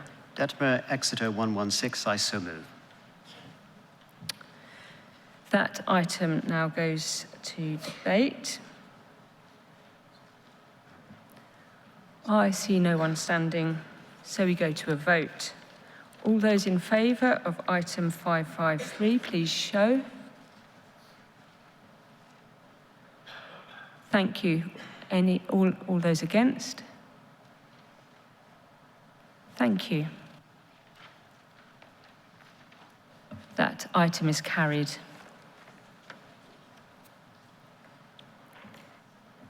I call on a member of the steering committee to move item 556, that clause 4 stand part of the measure.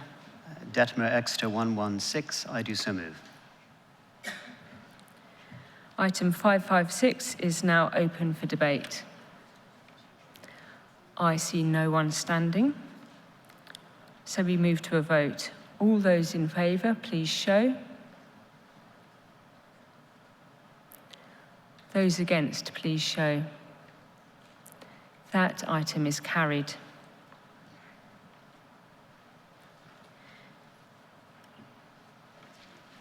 We now move to item 559.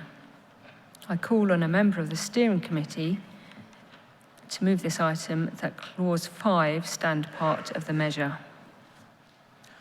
Detmer Exeter 116, I so move. Item 559 is open for debate. I see no one standing, so we move to a vote. All those in favour, please show.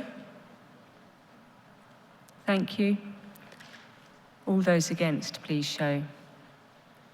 Thank you. That item is carried. I call on a member of the steering committee to move item 560, that clauses 6 to 12 stand part of the measure. No notice has been given of any amendments to these clauses, and no members have given notice of an intention to speak against them. Detmer Exeter 116, I so move. Item 560 moves to debate. I see no one. I see one person standing. Alison.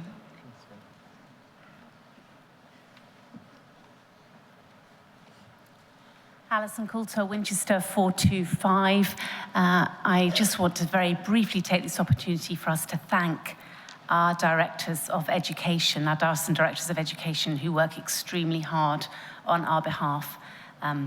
That was all I really wanted to say. Sometimes legislation can seem a little bit dry, but actually behind these words are people working very hard and doing a great job on the front line, and I just wanted to record our thanks to them. Thank you.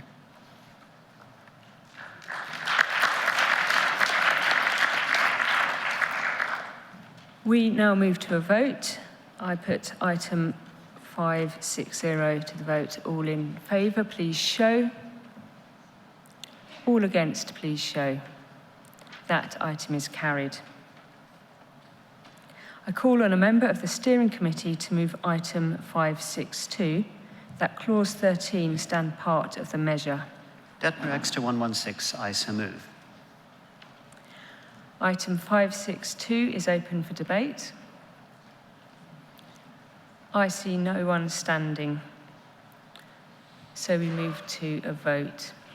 All those in favour, please show. All those against, please show. That is carried. I call on a member of the steering committee to move item 563, that clauses 14 to 16 stand part of the measure. Again, no notice has been given of any amendments to these clauses, and no members have given notice of an intention to speak against them. Detmer Exeter 116, I so move. Thank you. Item 563 is open for debate. I see no one standing, so we move to a vote. All those in favour, please show. All those against, please show. That is carried.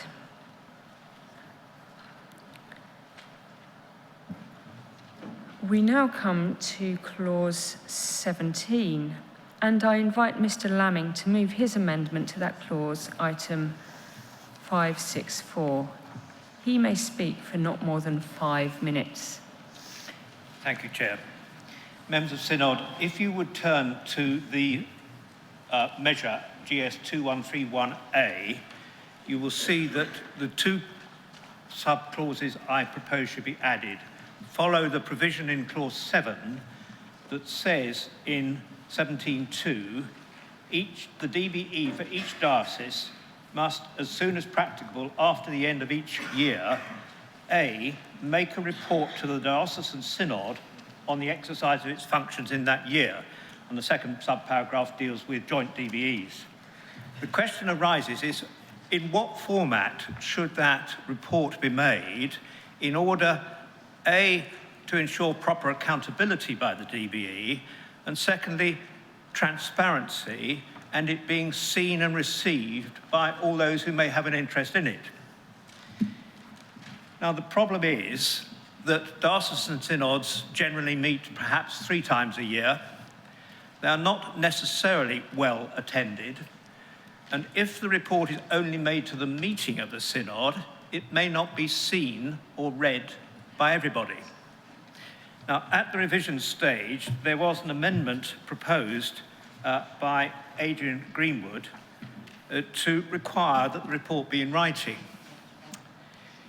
That did not find favour with the revision committee, and you will see in their report, GS 2131Y,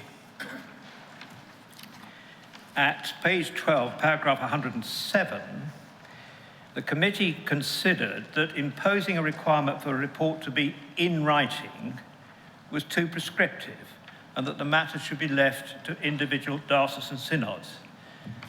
Now, members of Synod, these are important matters of accountability and transparency on the part of a very important body, be it an incorporated, unincorporated association, or even the DBF or a committee of the DBF.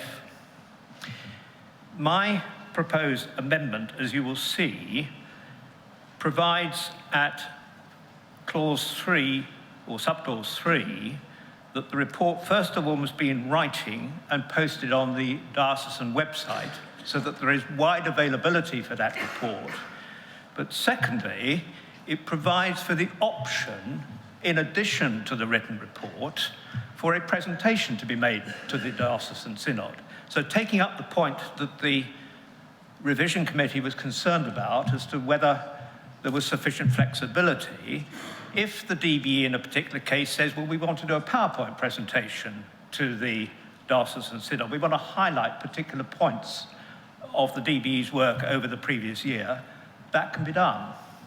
And so, members of the synod, I think that's probably all I need to say about it.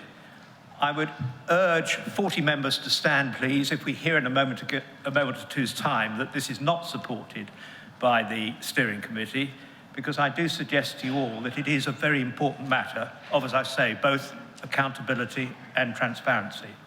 Thank you. I call on a member of the steering committee to speak for not more than 5 minutes in reply. Muriel Robinson, Lincoln 343. The steering committee is grateful to Mr. Lamming for the amount of time he has spent on reading and commenting on this measure. However, we consider that his proposed amendments to clause 17 are unnecessary and indeed could be unhelpful to our aim of making sure this measure offers enabling and not prescriptive legislation, which can be shaped appropriately by each diocese within their scheme to suit their own need. We discussed this matter, as Mr. Lamming has mentioned, at some length during the revision stage. And you can see, as he said, in paragraphs 100 to 108 of GS 2131Y, it might help those of you who are really reading those things avidly to know that at that point, what was now clause 17 was clause 16. It's important to reassure members that this report in the amendment is not the annual report and statement of accounts. Such reports will of course be required of those boards of education which are incorporated or unincorporated registered charities, and will be available on the Charity Commission website. In the case of DBEs which are constituted as subcommittees of the DBF annual report would include relevant accounts and reports of the DBE. It's also worth saying that, of course, any oral presentations at diocesan synod, at least in my experience, are captured in the minutes, which are, of course, circulated to all members, even those who don't attend. The steering committee continues to see the additional reporting requirement set out in the measure at clause 17 as something which should properly be shaped and decided by each diocese, or jointly by dioceses where joint DBEs are established, to suit the particular need and practice of each diocesan synod. That's not to say they can't be written. We're saying we would like the diocese to be able to decide. This clause, as presently drafted, allows the flexibility needed at diocesan level, whilst ensuring both through the broad brush requirements of the measure and through the scheme, and the additional advice to be offered in guidance, that such reports are shaped in a way which informs each diocesan synod in a way that best suits that body. To impose a central restriction on form or even on content beyond the detail in clause 17 of the measure seems to us to be unhelpful at best and goes against the aim of producing enabling rather than prescriptive legislation in line with the simplification agenda. The steering committee strongly resists the amendment to clause 17. Thank you. As the committee does not support the amendment, it will lapse unless 40 members stand in their places or, if unable to do so, otherwise indicate that they wish the debate on the amendment to continue. We do not see 40 members standing, and therefore the amendment lapses.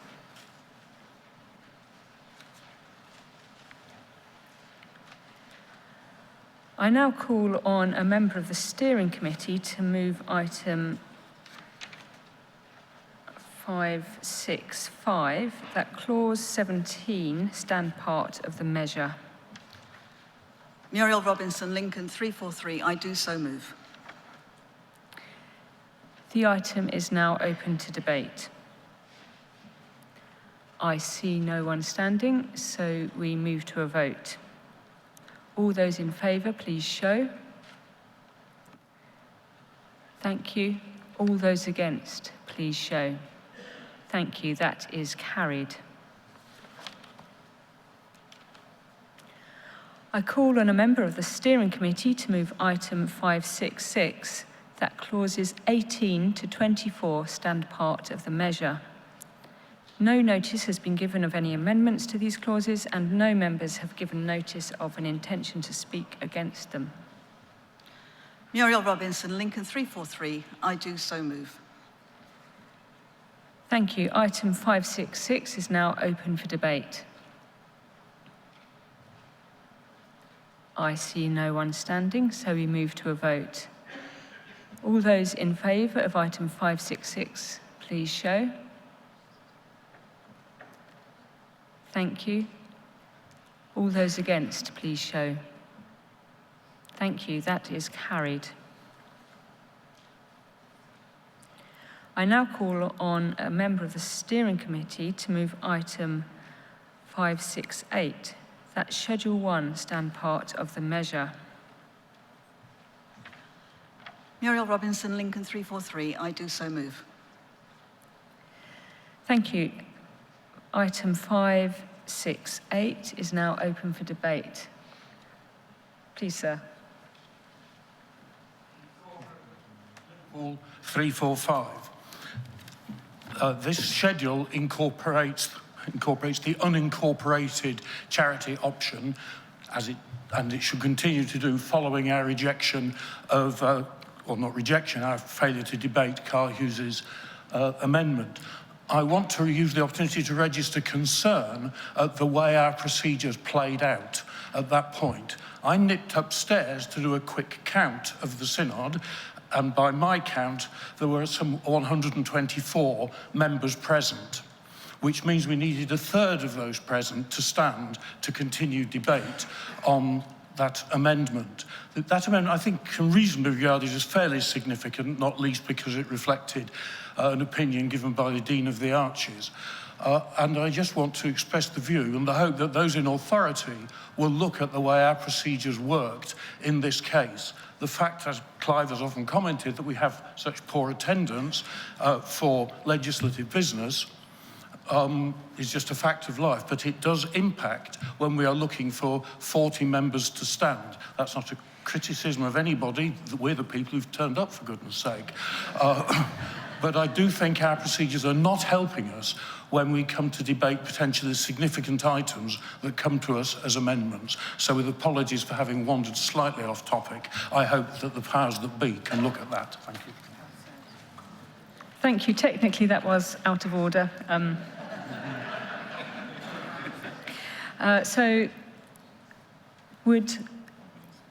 Is there anyone else standing? No. So we move to a vote on item 568. All those in favour, please show. Thank you. All those against, please show. That is carried. We now come to Mr. Lamming's first amendment to paragraph 1 of Schedule 2, and I invite Mr. Lamming to move his amendment, item 569. He may speak for not more than 5 minutes. David Lamming, 399 St Edward in Ipswich. First of all, can I thank Muriel for the recognition of my attendance at the Revision Committee, of both meetings of the Revision Committee.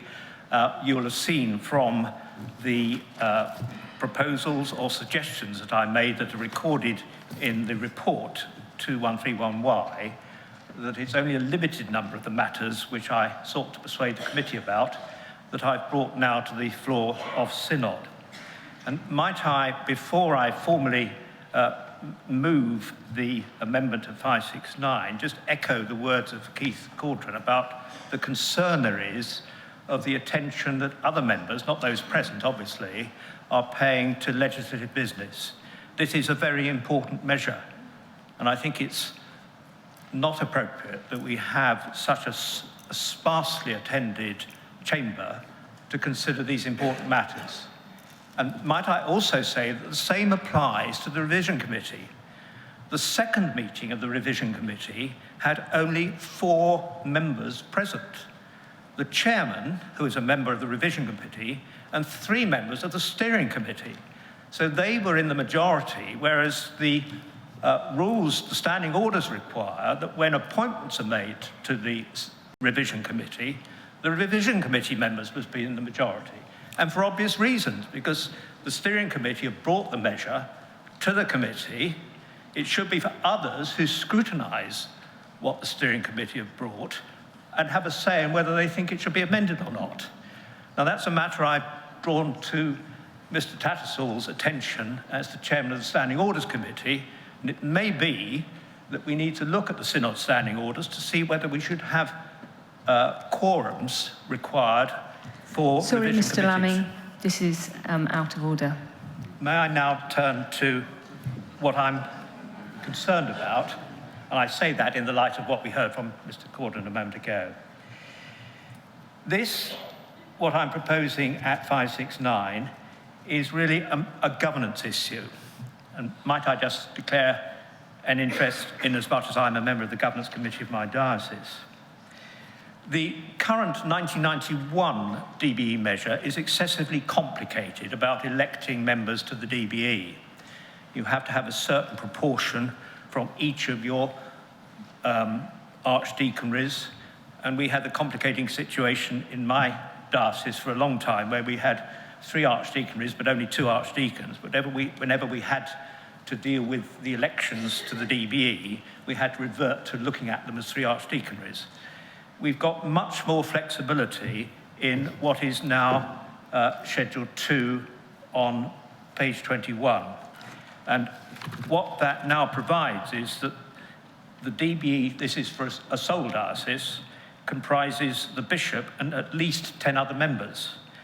But what you now have in paragraph 5 is that they may be either appointed by the bishop, elected by the diocesan synod, or co-opted by the DBE, with no requirement that there be any particular number or any minimum number elected by the diocesan synod.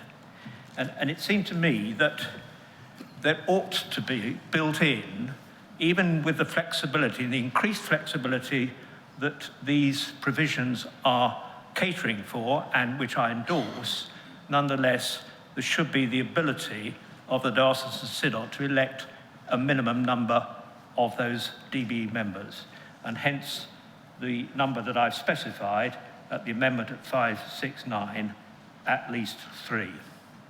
Thank you. Thank you. I now call on a member of the steering committee to speak for not more than 3 minutes in reply.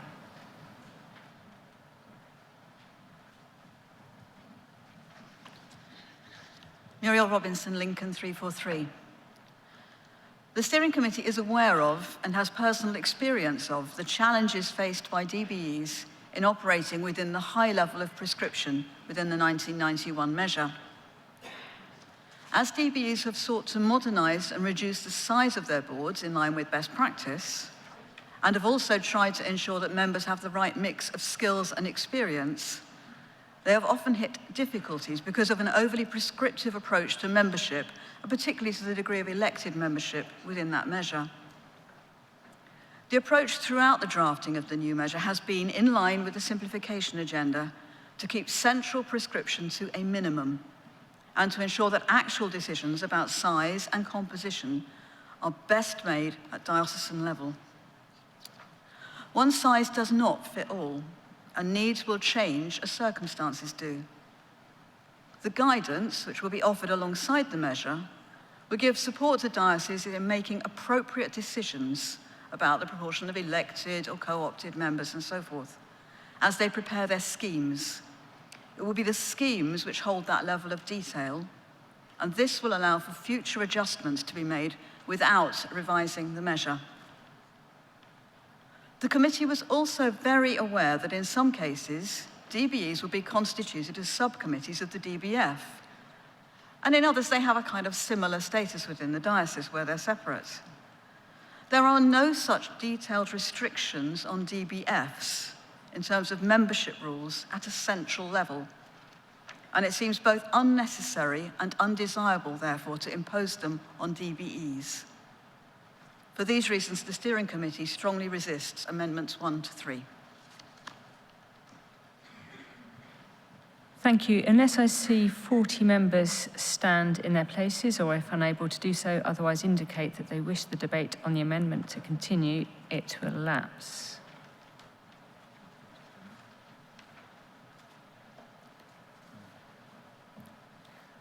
The amendment lapses.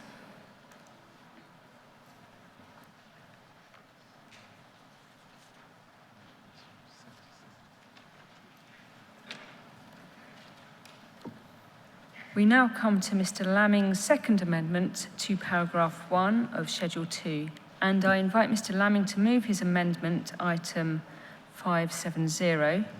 He may speak for not more than 2 minutes. David Lamming, 399 St Edmund in Ipswich. This deals with the number of members who may be co-opted to a DBE. And at the moment, there is no limit on those co-options. My proposal is that the number of persons who are members by virtue of being co-opted must not exceed 1/4 of the total membership. It's very unusual not to have some restriction on the number of members of a committee or other body who can be co-opted.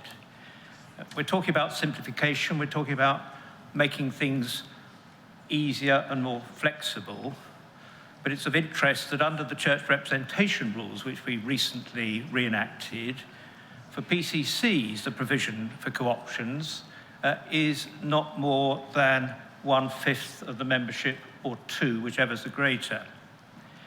I've provided in this amendment that you could have up to 1/4 of the membership who are co-opted, so that, for example, if you had, let's say, a DBE of 15 members, the bishop and 14 members who were there by virtue of being either elected by the synod or appointed, then there could be a possibility of 5 additional co-opted members.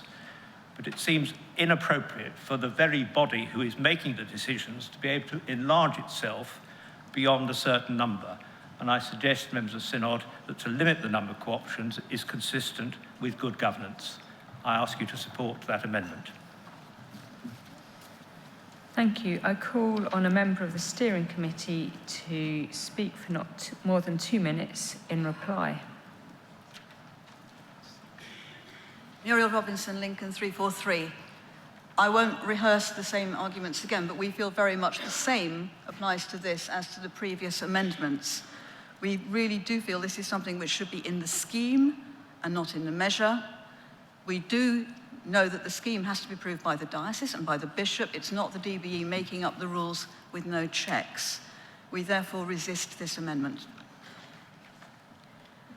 Accordingly, the amendment will lapse unless 40 members stand in their places or, if unable to do so, otherwise indicate that they wish the debate on the amendment to continue.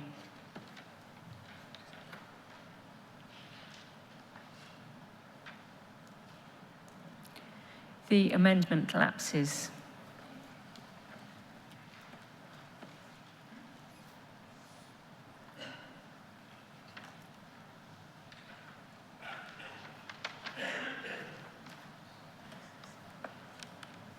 We now come to Mr. Lamming's third amendment to paragraph 1 of Schedule 2, and I invite Mr. Lamming to move his amendment, item 571.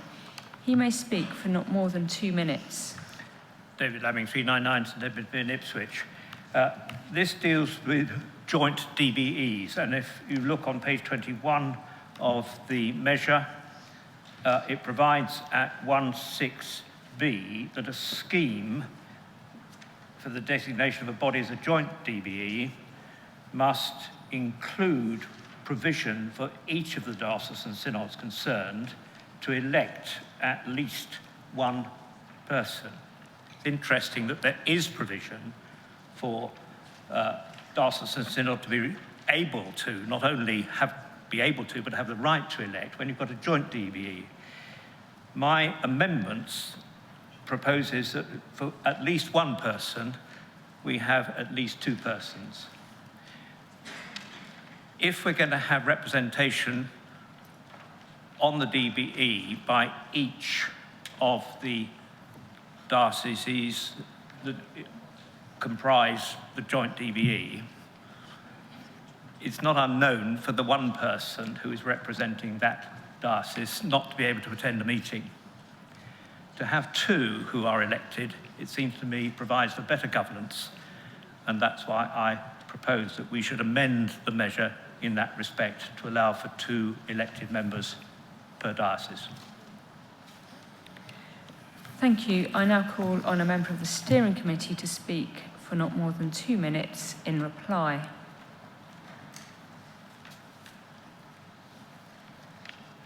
Muriel Robinson, Lincoln 343.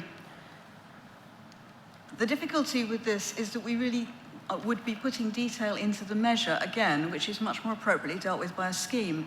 It's very difficult to know how a joint DBE will pan out. There's only one at the moment, and to know how big those might be, whether they might be actually more than 2 dioceses. And so it is much more appropriate, again, for this level of detail to be in the scheme. I have some sympathy with the idea that you would want somebody from each diocese represented, but that does need to be dealt with at scheme level where people understand the composition of the two groups, how many schools in each, the size and the comparative relationships between the two, and so we resist this amendment. Point of order. I'm not sure that Mrs. Robinson has understood that there is already provision for each diocese to be represented. It's a question of how many people. This is not a point of order. Okay. Just to clarify, what we one each, that's fine. How many more we would like the scheme to sort? Okay? We resist it. Thank you. This is resisted, so I need to see 40 members stand in their places to continue.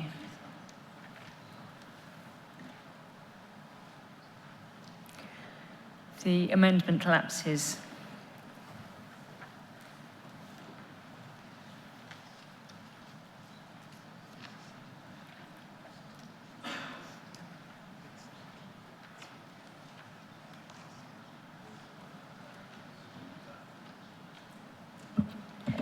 We now come to Mr. Lamming's amendment to paragraph 3 of Schedule 2, and I invite Mr. Lamming to move his amendment, item 574. He may speak for not more than 2 minutes. We need to turn now, members of Synod, to page 22, and it's the provision about committees and delegation. And what I am suggesting is that in paragraph 3.3, which currently reads that the members of effectively a committee or subcommittee may include persons who are not members of the DBE, and that's clearly desirable, that it should be possible for the DBE to call on expertise outside their number to serve on a particular committee or subcommittee, that nonetheless there ought to be at least one member of the DBE on any such committee. It's a matter that I raised at the revision committee. It was discussed in some detail. What was sought and what you'll find in the report is that, well, what you need is a proper reporting mechanism from any such committee or subcommittee back to the main DBE. That's fine, but I suggest again, as a matter of good governance, that you should have at least one person, doesn't necessarily to be the chair of the DBE, but the chair of the particular committee or subcommittee ought to be a member of the DBE. How the other members of that subcommittee are comprised, it's obviously up to the DBE to decide when they're appointed. But you've then got that direct link back to the parent body. So, members of Synod, I hope that you will support at least this amendment that I propose to the measure. Thank you. Thank you. I call on a member of the steering committee to speak for not more than 2 minutes in reply. Muriel Robinson, Lincoln 343. The revision committee considered amendments to this effect and on related proposed amendments during its deliberations, as set out in GS 2131Y in paragraphs 161 to 168. It was considered unhelpfully restrictive for the draft measure to require the chair of each committee or subcommittee to be a DBE member.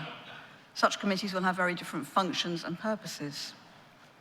To ensure proper connections between any committees and subcommittees and the DBE, the committee made an amendment, as Mr. Lamming has said, to require the diocesan scheme to include a requirement for appropriate reporting processes. The steering committee continues to believe that the structures and safeguards built into the measure are fit for purpose, and that to set restrictions on DBEs as to how they constitute their committees of the kind proposed by Mr. Lamming would be not just burdensome, but in some cases inappropriate. Such restrictions would go against the tenor of this draft measure in terms of following principles of subsidiarity and local decision-making in line with diocesan need. So they might also actually be against the best interests of the DBE. For example, as we might hope, a DBE might decide to have an audit committee. It would be against best practice for the chair to be a member of the board rather than an independent person with relevant skills. I refer back to our earlier comments about the desire to allow dioceses to decide for themselves, within the limits set by the measure, the size and skill set of their DBE, the composition of committees, and to clarify their secure reporting structures by writing them into the scheme. Boards may find it very hard to attract appropriately skilled members if the task for such volunteers in terms of chairing committees and subcommittees is included, as this may well be seen too burdensome. The steering committee therefore strongly resists this amendment. Thank you. The steering committee does not support the amendment, so it will lapse unless 40 members stand in their places or, if unable to do so, otherwise indicate.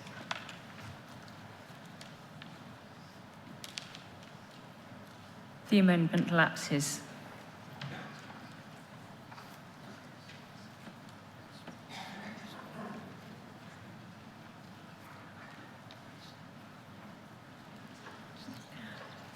I call on a member of the steering committee to move item 575, that Schedule 2 stand part of the measure.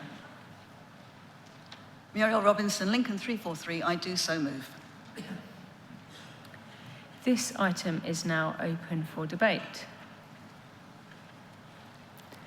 I see no one standing, so we move to a vote on this item. All in favour, please show. Thank you. All against, please show. That is carried. I call on a member of the steering committee to move item 576, that the long title stand part of the measure. Muriel Robinson, Lincoln 343, I do so move. This item is now open for debate. I see no one standing, so we move to a vote. All in favour, please show. Thank you. All against, please show. That is carried. That completes the revision stage for the draft Diocesan Boards of Education measure, which now stands committed to the steering committee in respect of its full drafting. We now move to our next item of business.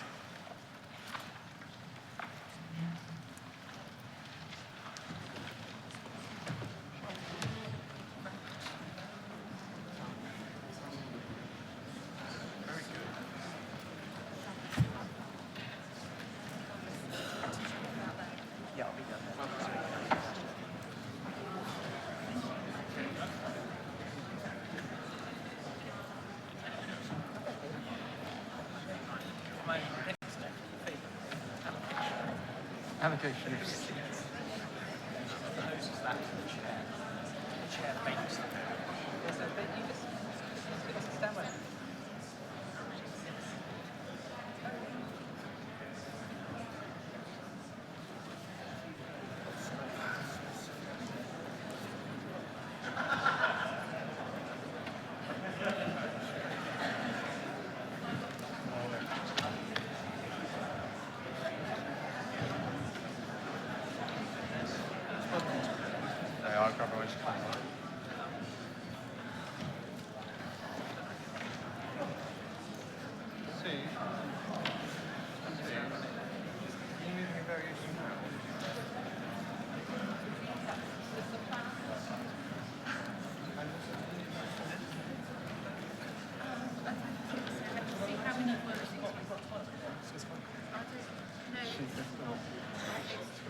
Good evening, Synod. Sorry about that slight delay. Before we go into item 13, the Chair of the Business Committee wants to move a variation in the order of business. Thank you, Chair. As if we were not riveted enough, here is a little bit more excitement. I'd like to ask you, if I may, to move not one, but 3 variations to the order of business tomorrow. The first variation is to add to the agenda, after consideration of the draft Channel Islands measure, the House of Laity election rules, and to then the second alteration I'm asking is if we could move... Sorry, not just the House of Laity elections, all 3 sets of election rules. Sorry, all 3 sets. I did say that I was finding as difficult as all of you. The House of Laity election rules, the clergy election rules, and the Convocations elections to upper house rules. Please accept my apologies. Thank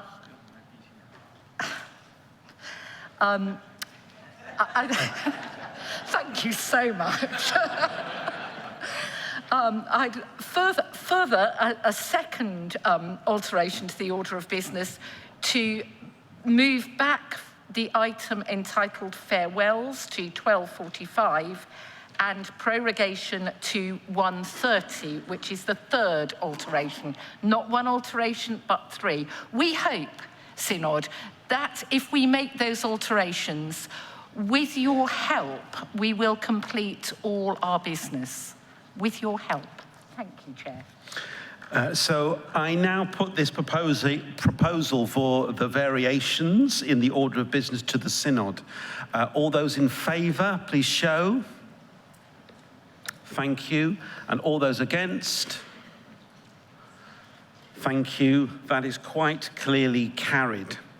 So now we move into item 13, and for this you will need GS 2162, and it's the General Synod Elections Allocation of Seats 2020. And I'm calling upon Sue Boys as Chair of the Business Committee to introduce and move the motion, and you have up to 10 minutes.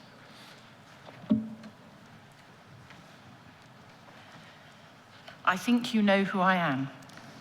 My number is 178. As we draw to the end... Oxford. 186. I promise you that in the last quinquennium it was 178.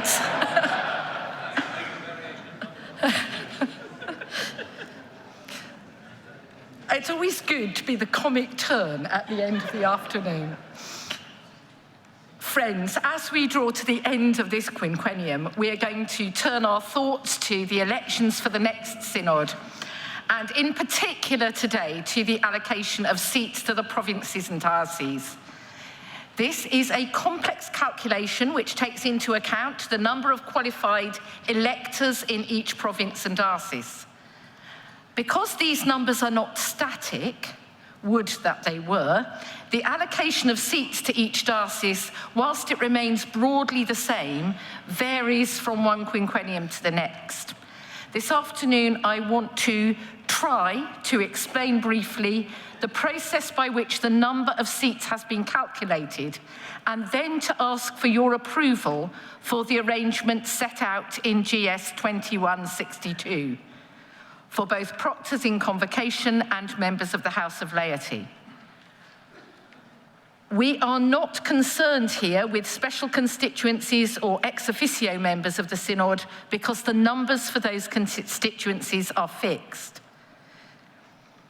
You will need GS 2162 and notice paper 5, which corrects the figures in the printed agenda based on inaccurate information received. Our starting point is to consider the apportionment of directly elected members between the province of Canterbury and of York. The Business Committee considered a 75-25% split based on total numbers on electoral rolls. This allocation is illustrated in Appendix E. However, the Business Committee wishes to recommend to you the retention of the current 70-30% split, which we believe offers a more balanced synod between the two provinces. The calculations undertaken to reach the number of proctors and members of the House of Laity are based on the rules governing elections in Canon H2 and Rule 49 of the Church Representation Rules. Full details of those methods can be found set out in Appendix G. The starting point for the calculations is the number of the electorate as of the 31st of July 2019, and figures for this calculation were collected from and confirmed by diocesan secretaries. For the first time, worshippers in mission initiatives were included. Neither numbers of clergy nor of laity whose names are elected on electoral rolls remain static. And we note that over the past 5 years, around 4/5 of all dioceses have experienced a decline in clergy numbers, whilst only 4 dioceses have recorded increased numbers on electoral rolls. These changes affect the calculations. The allocation is made within each province on a proportional basis, and this involves a number of stages. These are set out clearly and in detail in GS 2162, beginning at paragraph 4. So members will, I'm sure, forgive me if I don't detain you with an exhausting explanation of the process, as I'm sure you've read them. Suffice to say here that seats are allocated on the basis of returns from the diocese, first to those who are directly elected, for example, our deans, followed by allocation to Soda and Man, the only diocese to have a specific maximum allocation of 1, and then to the diocese whose numbers indicate the minimum allocation of 3 seats. Once those are allocated, the remaining seats are apportioned according to the remaining numbers of clergy and laity returned in each diocese.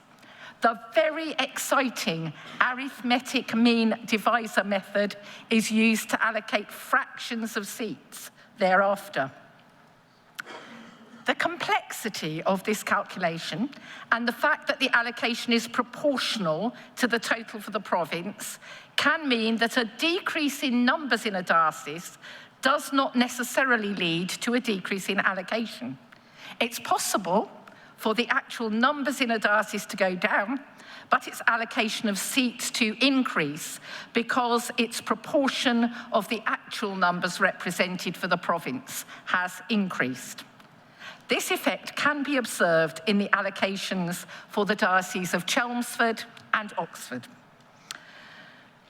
Much thought and care has been given to a process that offers us a general synod which is balanced between the provinces, gives smaller dioceses clear representation, and ensures that the divide between north and south is not over-exaggerated. I would like to thank the staff who undertake the enormous amount of research needed for this complex exercise, and particularly to the research and statistics team for undertaking these calculations for us. I beg to move this motion standing in my name.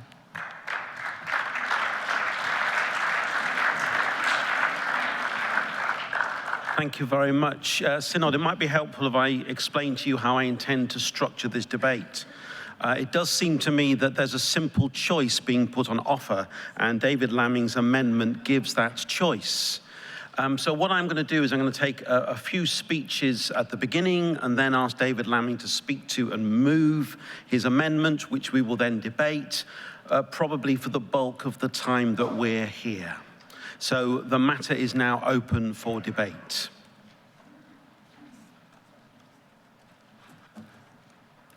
Okay, so I call Alison Coulter, followed by Jamie Harrison. The speech limit from the outset is 3 minutes.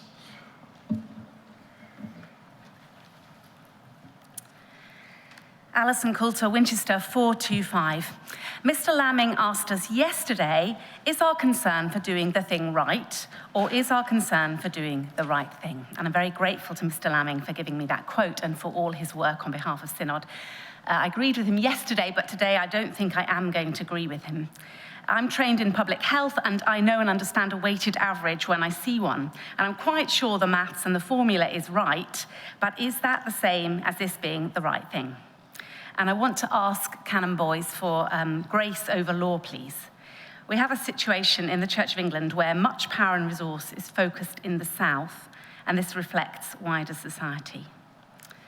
To say to our northern friends, well, it's not going very well, is it? And you can have less people at this time, just doesn't seem to me to be the right thing. So just in case members of synods haven't spotted what's happening here, in all these calculations, overall, the northern province of York will lose members and the southern province of Canterbury overall will gain, even keeping this 70-30 split. If we're to be the church, the body of Christ, then we need to be sensitive and mindful to all parts of the body. Now, it won't have escaped your notice that I am posh and from Winchester. And Carol Wolstenholme has tried to teach me Geordie, and I'm not doing very well, eh, pet?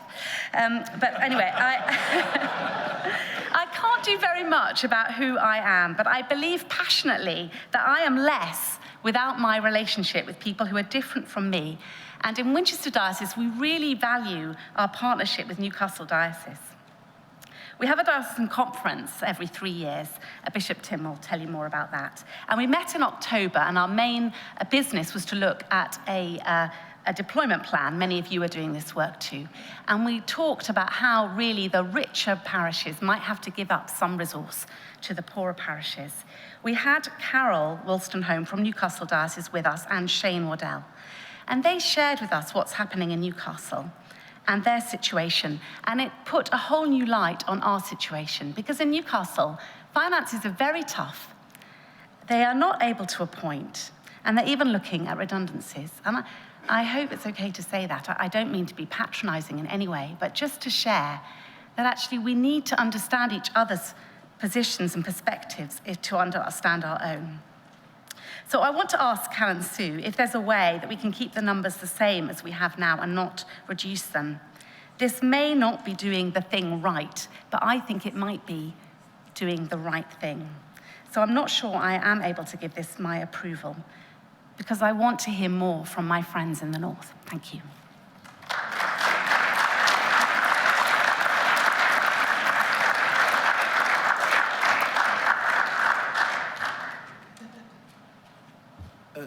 Jamie Harrison. Thank you. Jamie Harrison, Durham 299. Representation is complex and it can be quite contested.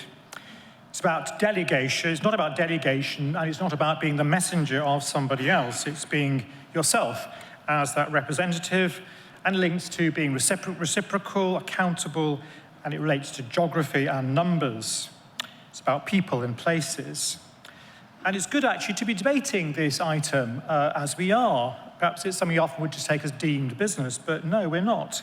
It poses questions to us about what does it mean to represent, and what does it mean to see others as representatives of others, particularly other places and people. We see these arguments set out in GS 2162, and it draws us to think a bit harder about who we are and what we're doing here.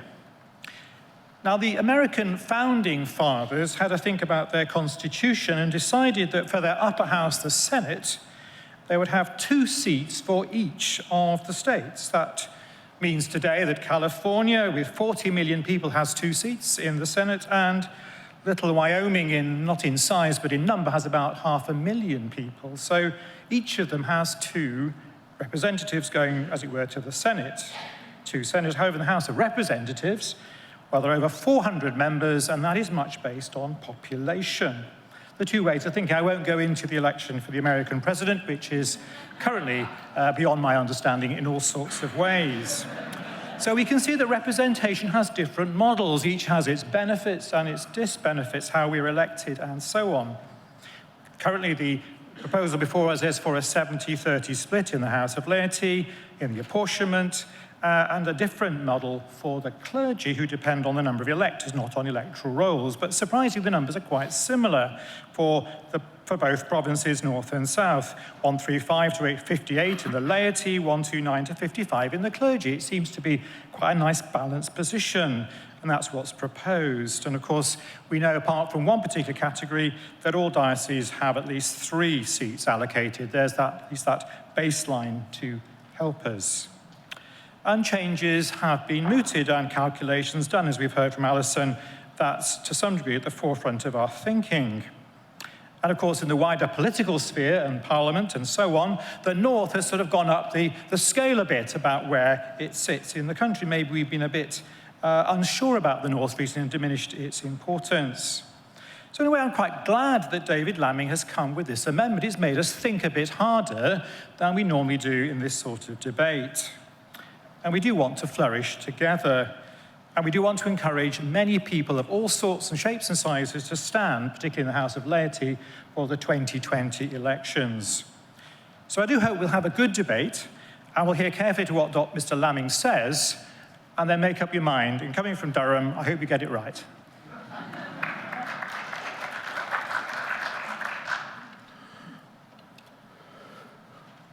The Bishop of Leeds, and then after him, David Lamming, if you could speak to and move your amendment. Nick Baines, Bishop of Leeds, 22, I think, yes. I've served in both provinces, and when I moved nearly a decade ago back from over a decade in London, back up north, I realised I was moving to a different country, including as seen in the church. I asked a question yesterday about membership, because the Church of England is not a membership organisation. We are there to serve the whole of the population where we live. Unless we're going to sell the pass on that, then we need to not just consider the weighting of electoral rolls, but the weighting of population that we're there to serve. And for that reason, I would resist the amendment and go with the 70-30.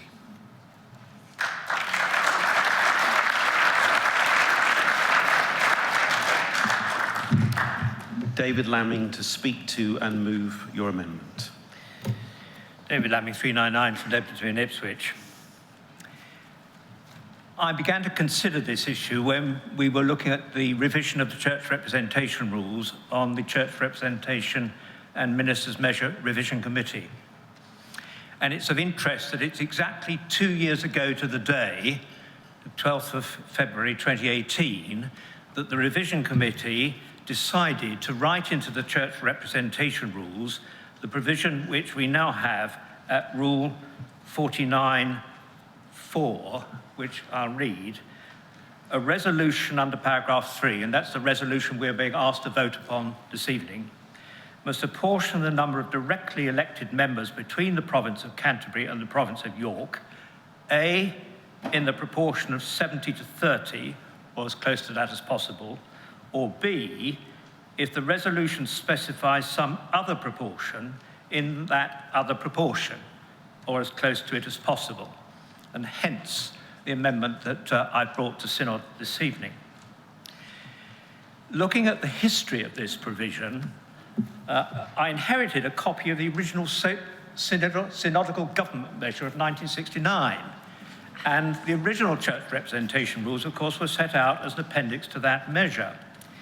And it's of interest, although I've not been able to track the debate that there may have been at that time about how the apportionment was determined, but that measure provided that the apportionment should be 68-32.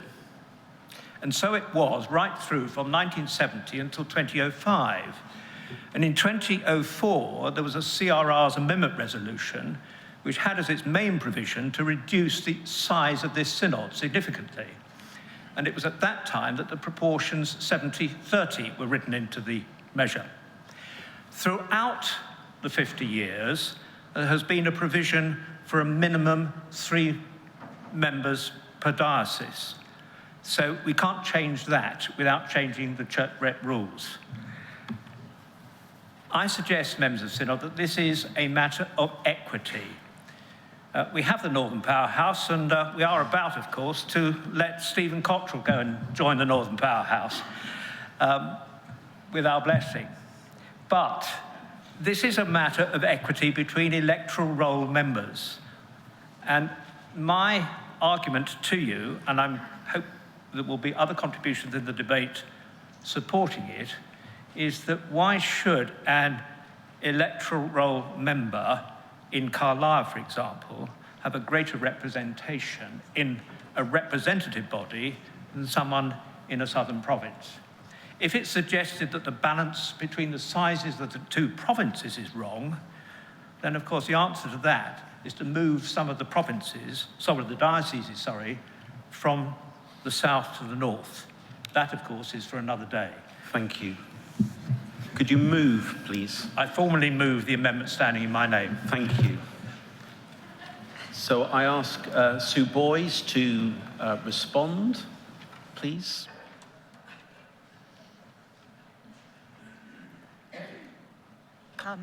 I don't know if any of you have seen the film Groundhog Day. I won't say. For those of you who are relatively new to Synod, we have been here before. I am going to resist Mr. Lamming's amendment. I'm sure that he was expecting that. You have heard all the reasons that I was going to offer from Mrs. Coulter and from Bishop Nick, so I'm not going to go into further details, merely allow the vast number of you who seem to want to have a crack at this one. So Synod, the steering committee have, I think you're resisting the amendment. So unless 25 of you are standing, this amendment will lapse, and we will not be discussing it any further.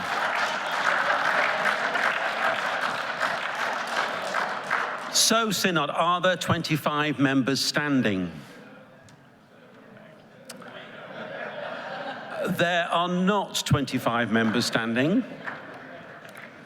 And so the debate resumes on item 13.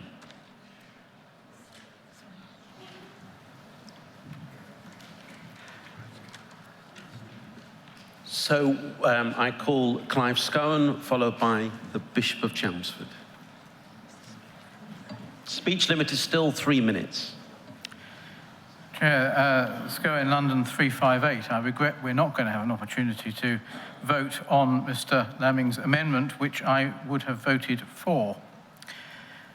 We talk a lot in this synod about justice, and rightly so, because it is a gospel issue. But the 70-30 allocation is unjust.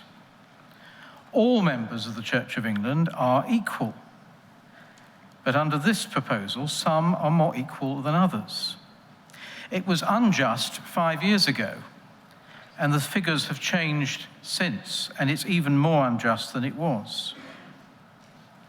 Lay people in the Northern Province get more representation per head than lay people in the Southern Province. And while the Church is not a democracy, our polity includes this democratic strand of representative synodical government alongside the theocratic. So when it comes to synodical representative justice and fairness and basic rules of democracy, the basic rules of democracy require that so far as can be achieved, every electoral roll member should count the same, whether they be in Carlisle or Canterbury. Now, it's said that the North needs extra representation in order for its voice to be heard. Now, the problem with that is that any English region could make the self-same argument. Why not extra seats for the Southwest?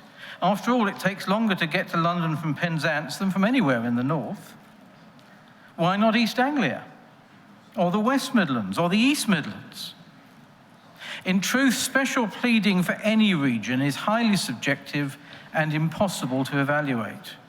Why should the accident of history of the medieval extent of the Diocese of York determine whether a diocese should get an electoral privilege? The dioceses of Derby, Sutherland, Nottingham and Lincolnshire and Lincoln sit side by side in the North East Midlands. On what basis in justice and fairness should Sutherland, Nottingham in principle be entitled to more seats per head than Derby or Lincoln? As Mr. Lamming has pointed out, what is unfortunate is that the Northern Province has only 12 dioceses, whereas the Southern has 30. And this does cry out for review, I think. It is not a matter for today. But if several dioceses were moved into the province of York, we would not, I think, be having this groundhog experience every 5 years.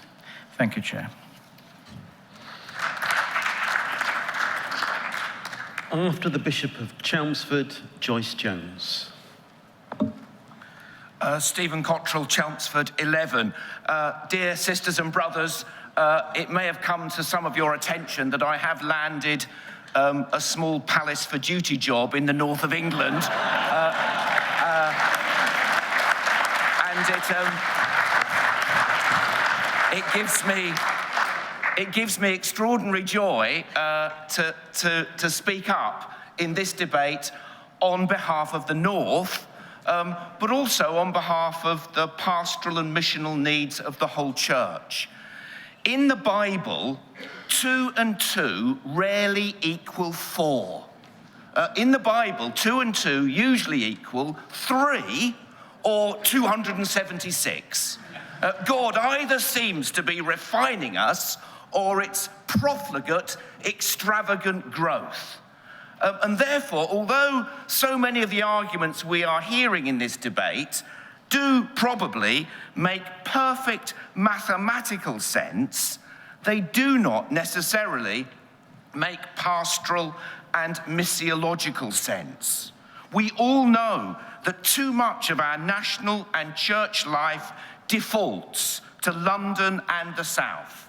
And at a time when politically there appears to be, at last, renewed determination to take account of the needs, the talents, the opportunities of a North which has been neglected by our politicians, this is not the time for this synod to be doing anything which would go against that.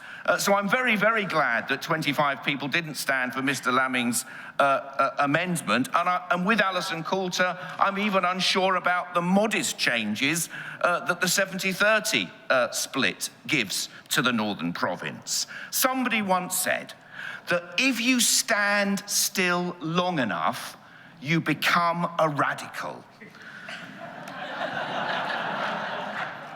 I am grateful for the work of the Business Committee and the work that they've done. I can't fault their logic, but Synod, I can't help believing that this actually might be the time to stand still on this one and let the North be represented as it has been.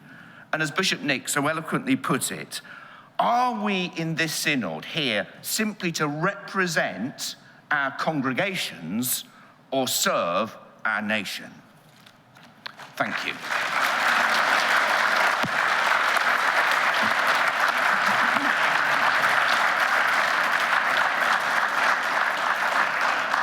I've already called Joyce Jones, so after Joyce Jones, the Archbishop of Canterbury.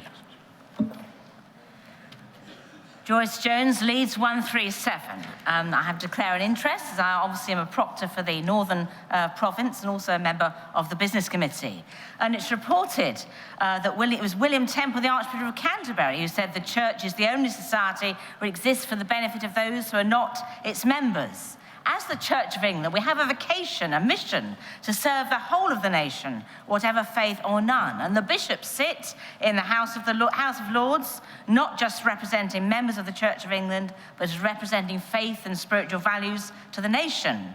Our church schools serve not just the children of members of the Church of England, but our whole communities. And in our parishes, we serve our local communities by conducting baptisms, weddings, funerals, running coffee mornings, food banks, toddler groups, youth groups, all those things, not for the benefit of the people who are members, but for those outside them, for the good of all.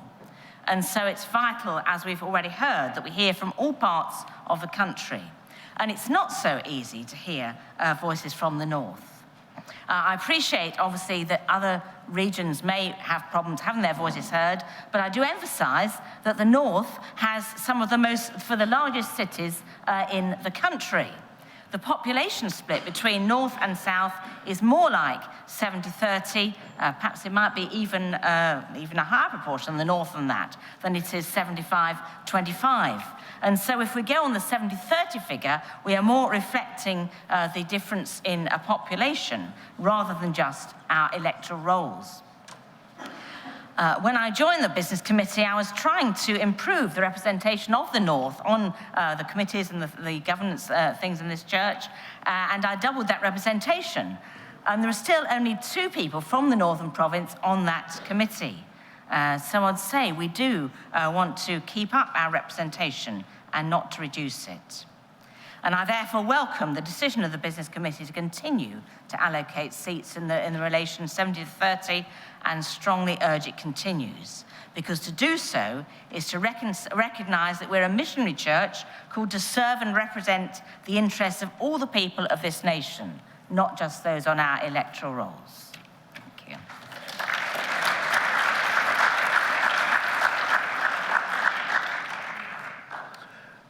After the Archbishop of Canterbury, Jane Steen. I'll be very brief. Joyce put much more eloquently than I could have done everything I wanted to say, and I agree with Stephen. Justin Welby, 1 Canterbury. After Jane Steen, Gavin Collins. Jane Steen, Southwark 225. Thank you, Chair, for calling me. It may surprise members of Synod to learn that I am the Archdeacon of a Northern Archdeaconry, but I assure you that by Southwark standards it is so. Southwark Cathedral, which I am proud to number among the Archdeaconry's parishes, Mr. Dean, if you are here and take note, is in fact well north of Westminster. If we were to make allocations comparable to those that reflected size of electoral roll in our diocese, I suspect that the Archdeaconry of Southwark would lose its voice.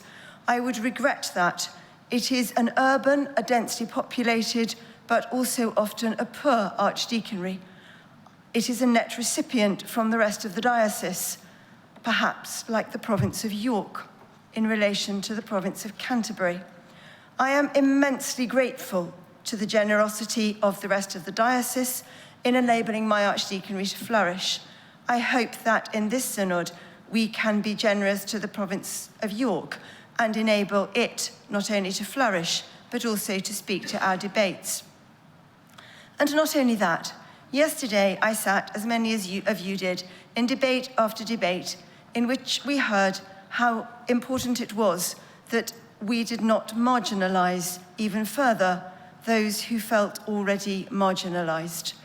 It seems to me that this is not the moment to put our own house less in order by privileging those who are arguably, in some ways, already privileged in terms of size of church populations. Having said that, the North is a beautiful province, and the Diocese of Newcastle is second to none in terms of the stunningness of its scenery and indeed many of its clergy. Some of whom have come from Southwark. Thank you, Synod.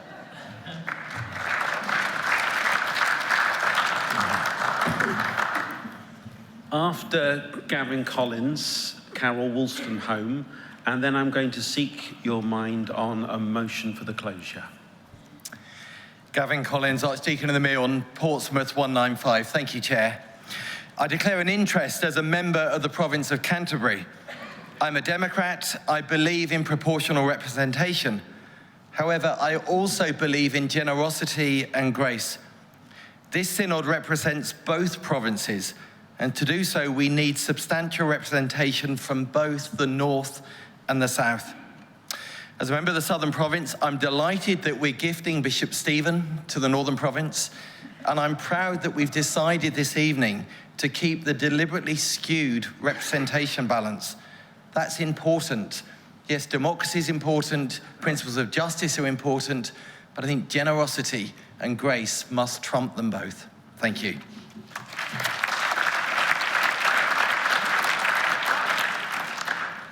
Carol Wolstenholme. Carol Wolstenholme, 369 Newcastle. I'd like to declare an interest. I love my southern colleagues, and I love Winchester particularly. But what I want to say is, for many of the debates and discussions over the past few days, we have been exhorted to listen to the voices of places where there's either less wealth or other issues. We've been exhorted to hear their voices and those they represent. Well, it's a bit difficult if there's not many of us there to represent them. So my message is really very simple, and that is, please maintain the status quo, and so that the voices of the North are not reduced. And I should say, to end, oh, I think I'm going to love my new person who's in a posh place in York. Thank you.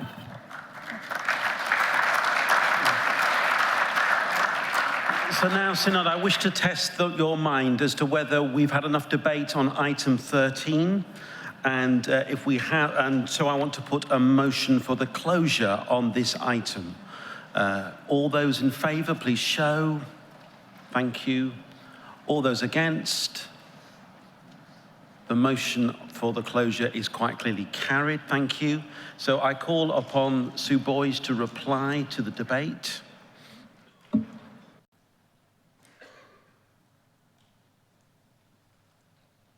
Thank you, my friends, for what has been a lively debate.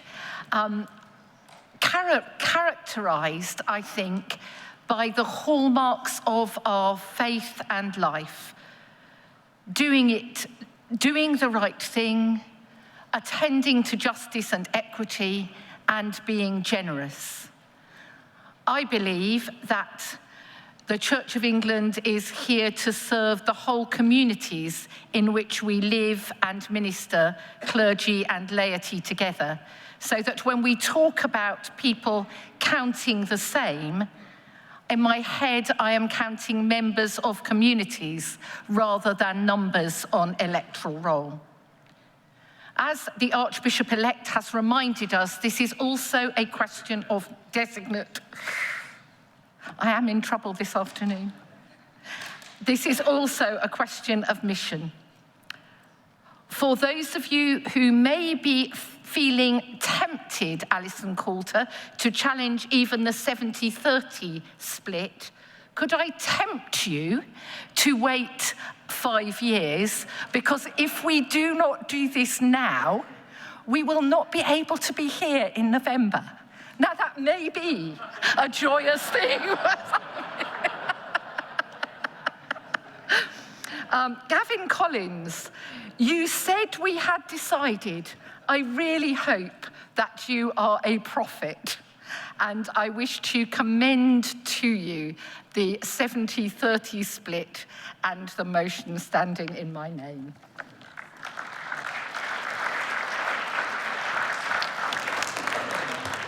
Thank you very much. So I put item 13 to the vote. All those in favour, please show. All those against? That has quite clearly been carried. So, Synod, that concludes the business for the day, but please stay in the chamber for the wonderful worship to be led by the community of St. Anselm. Thank you very much.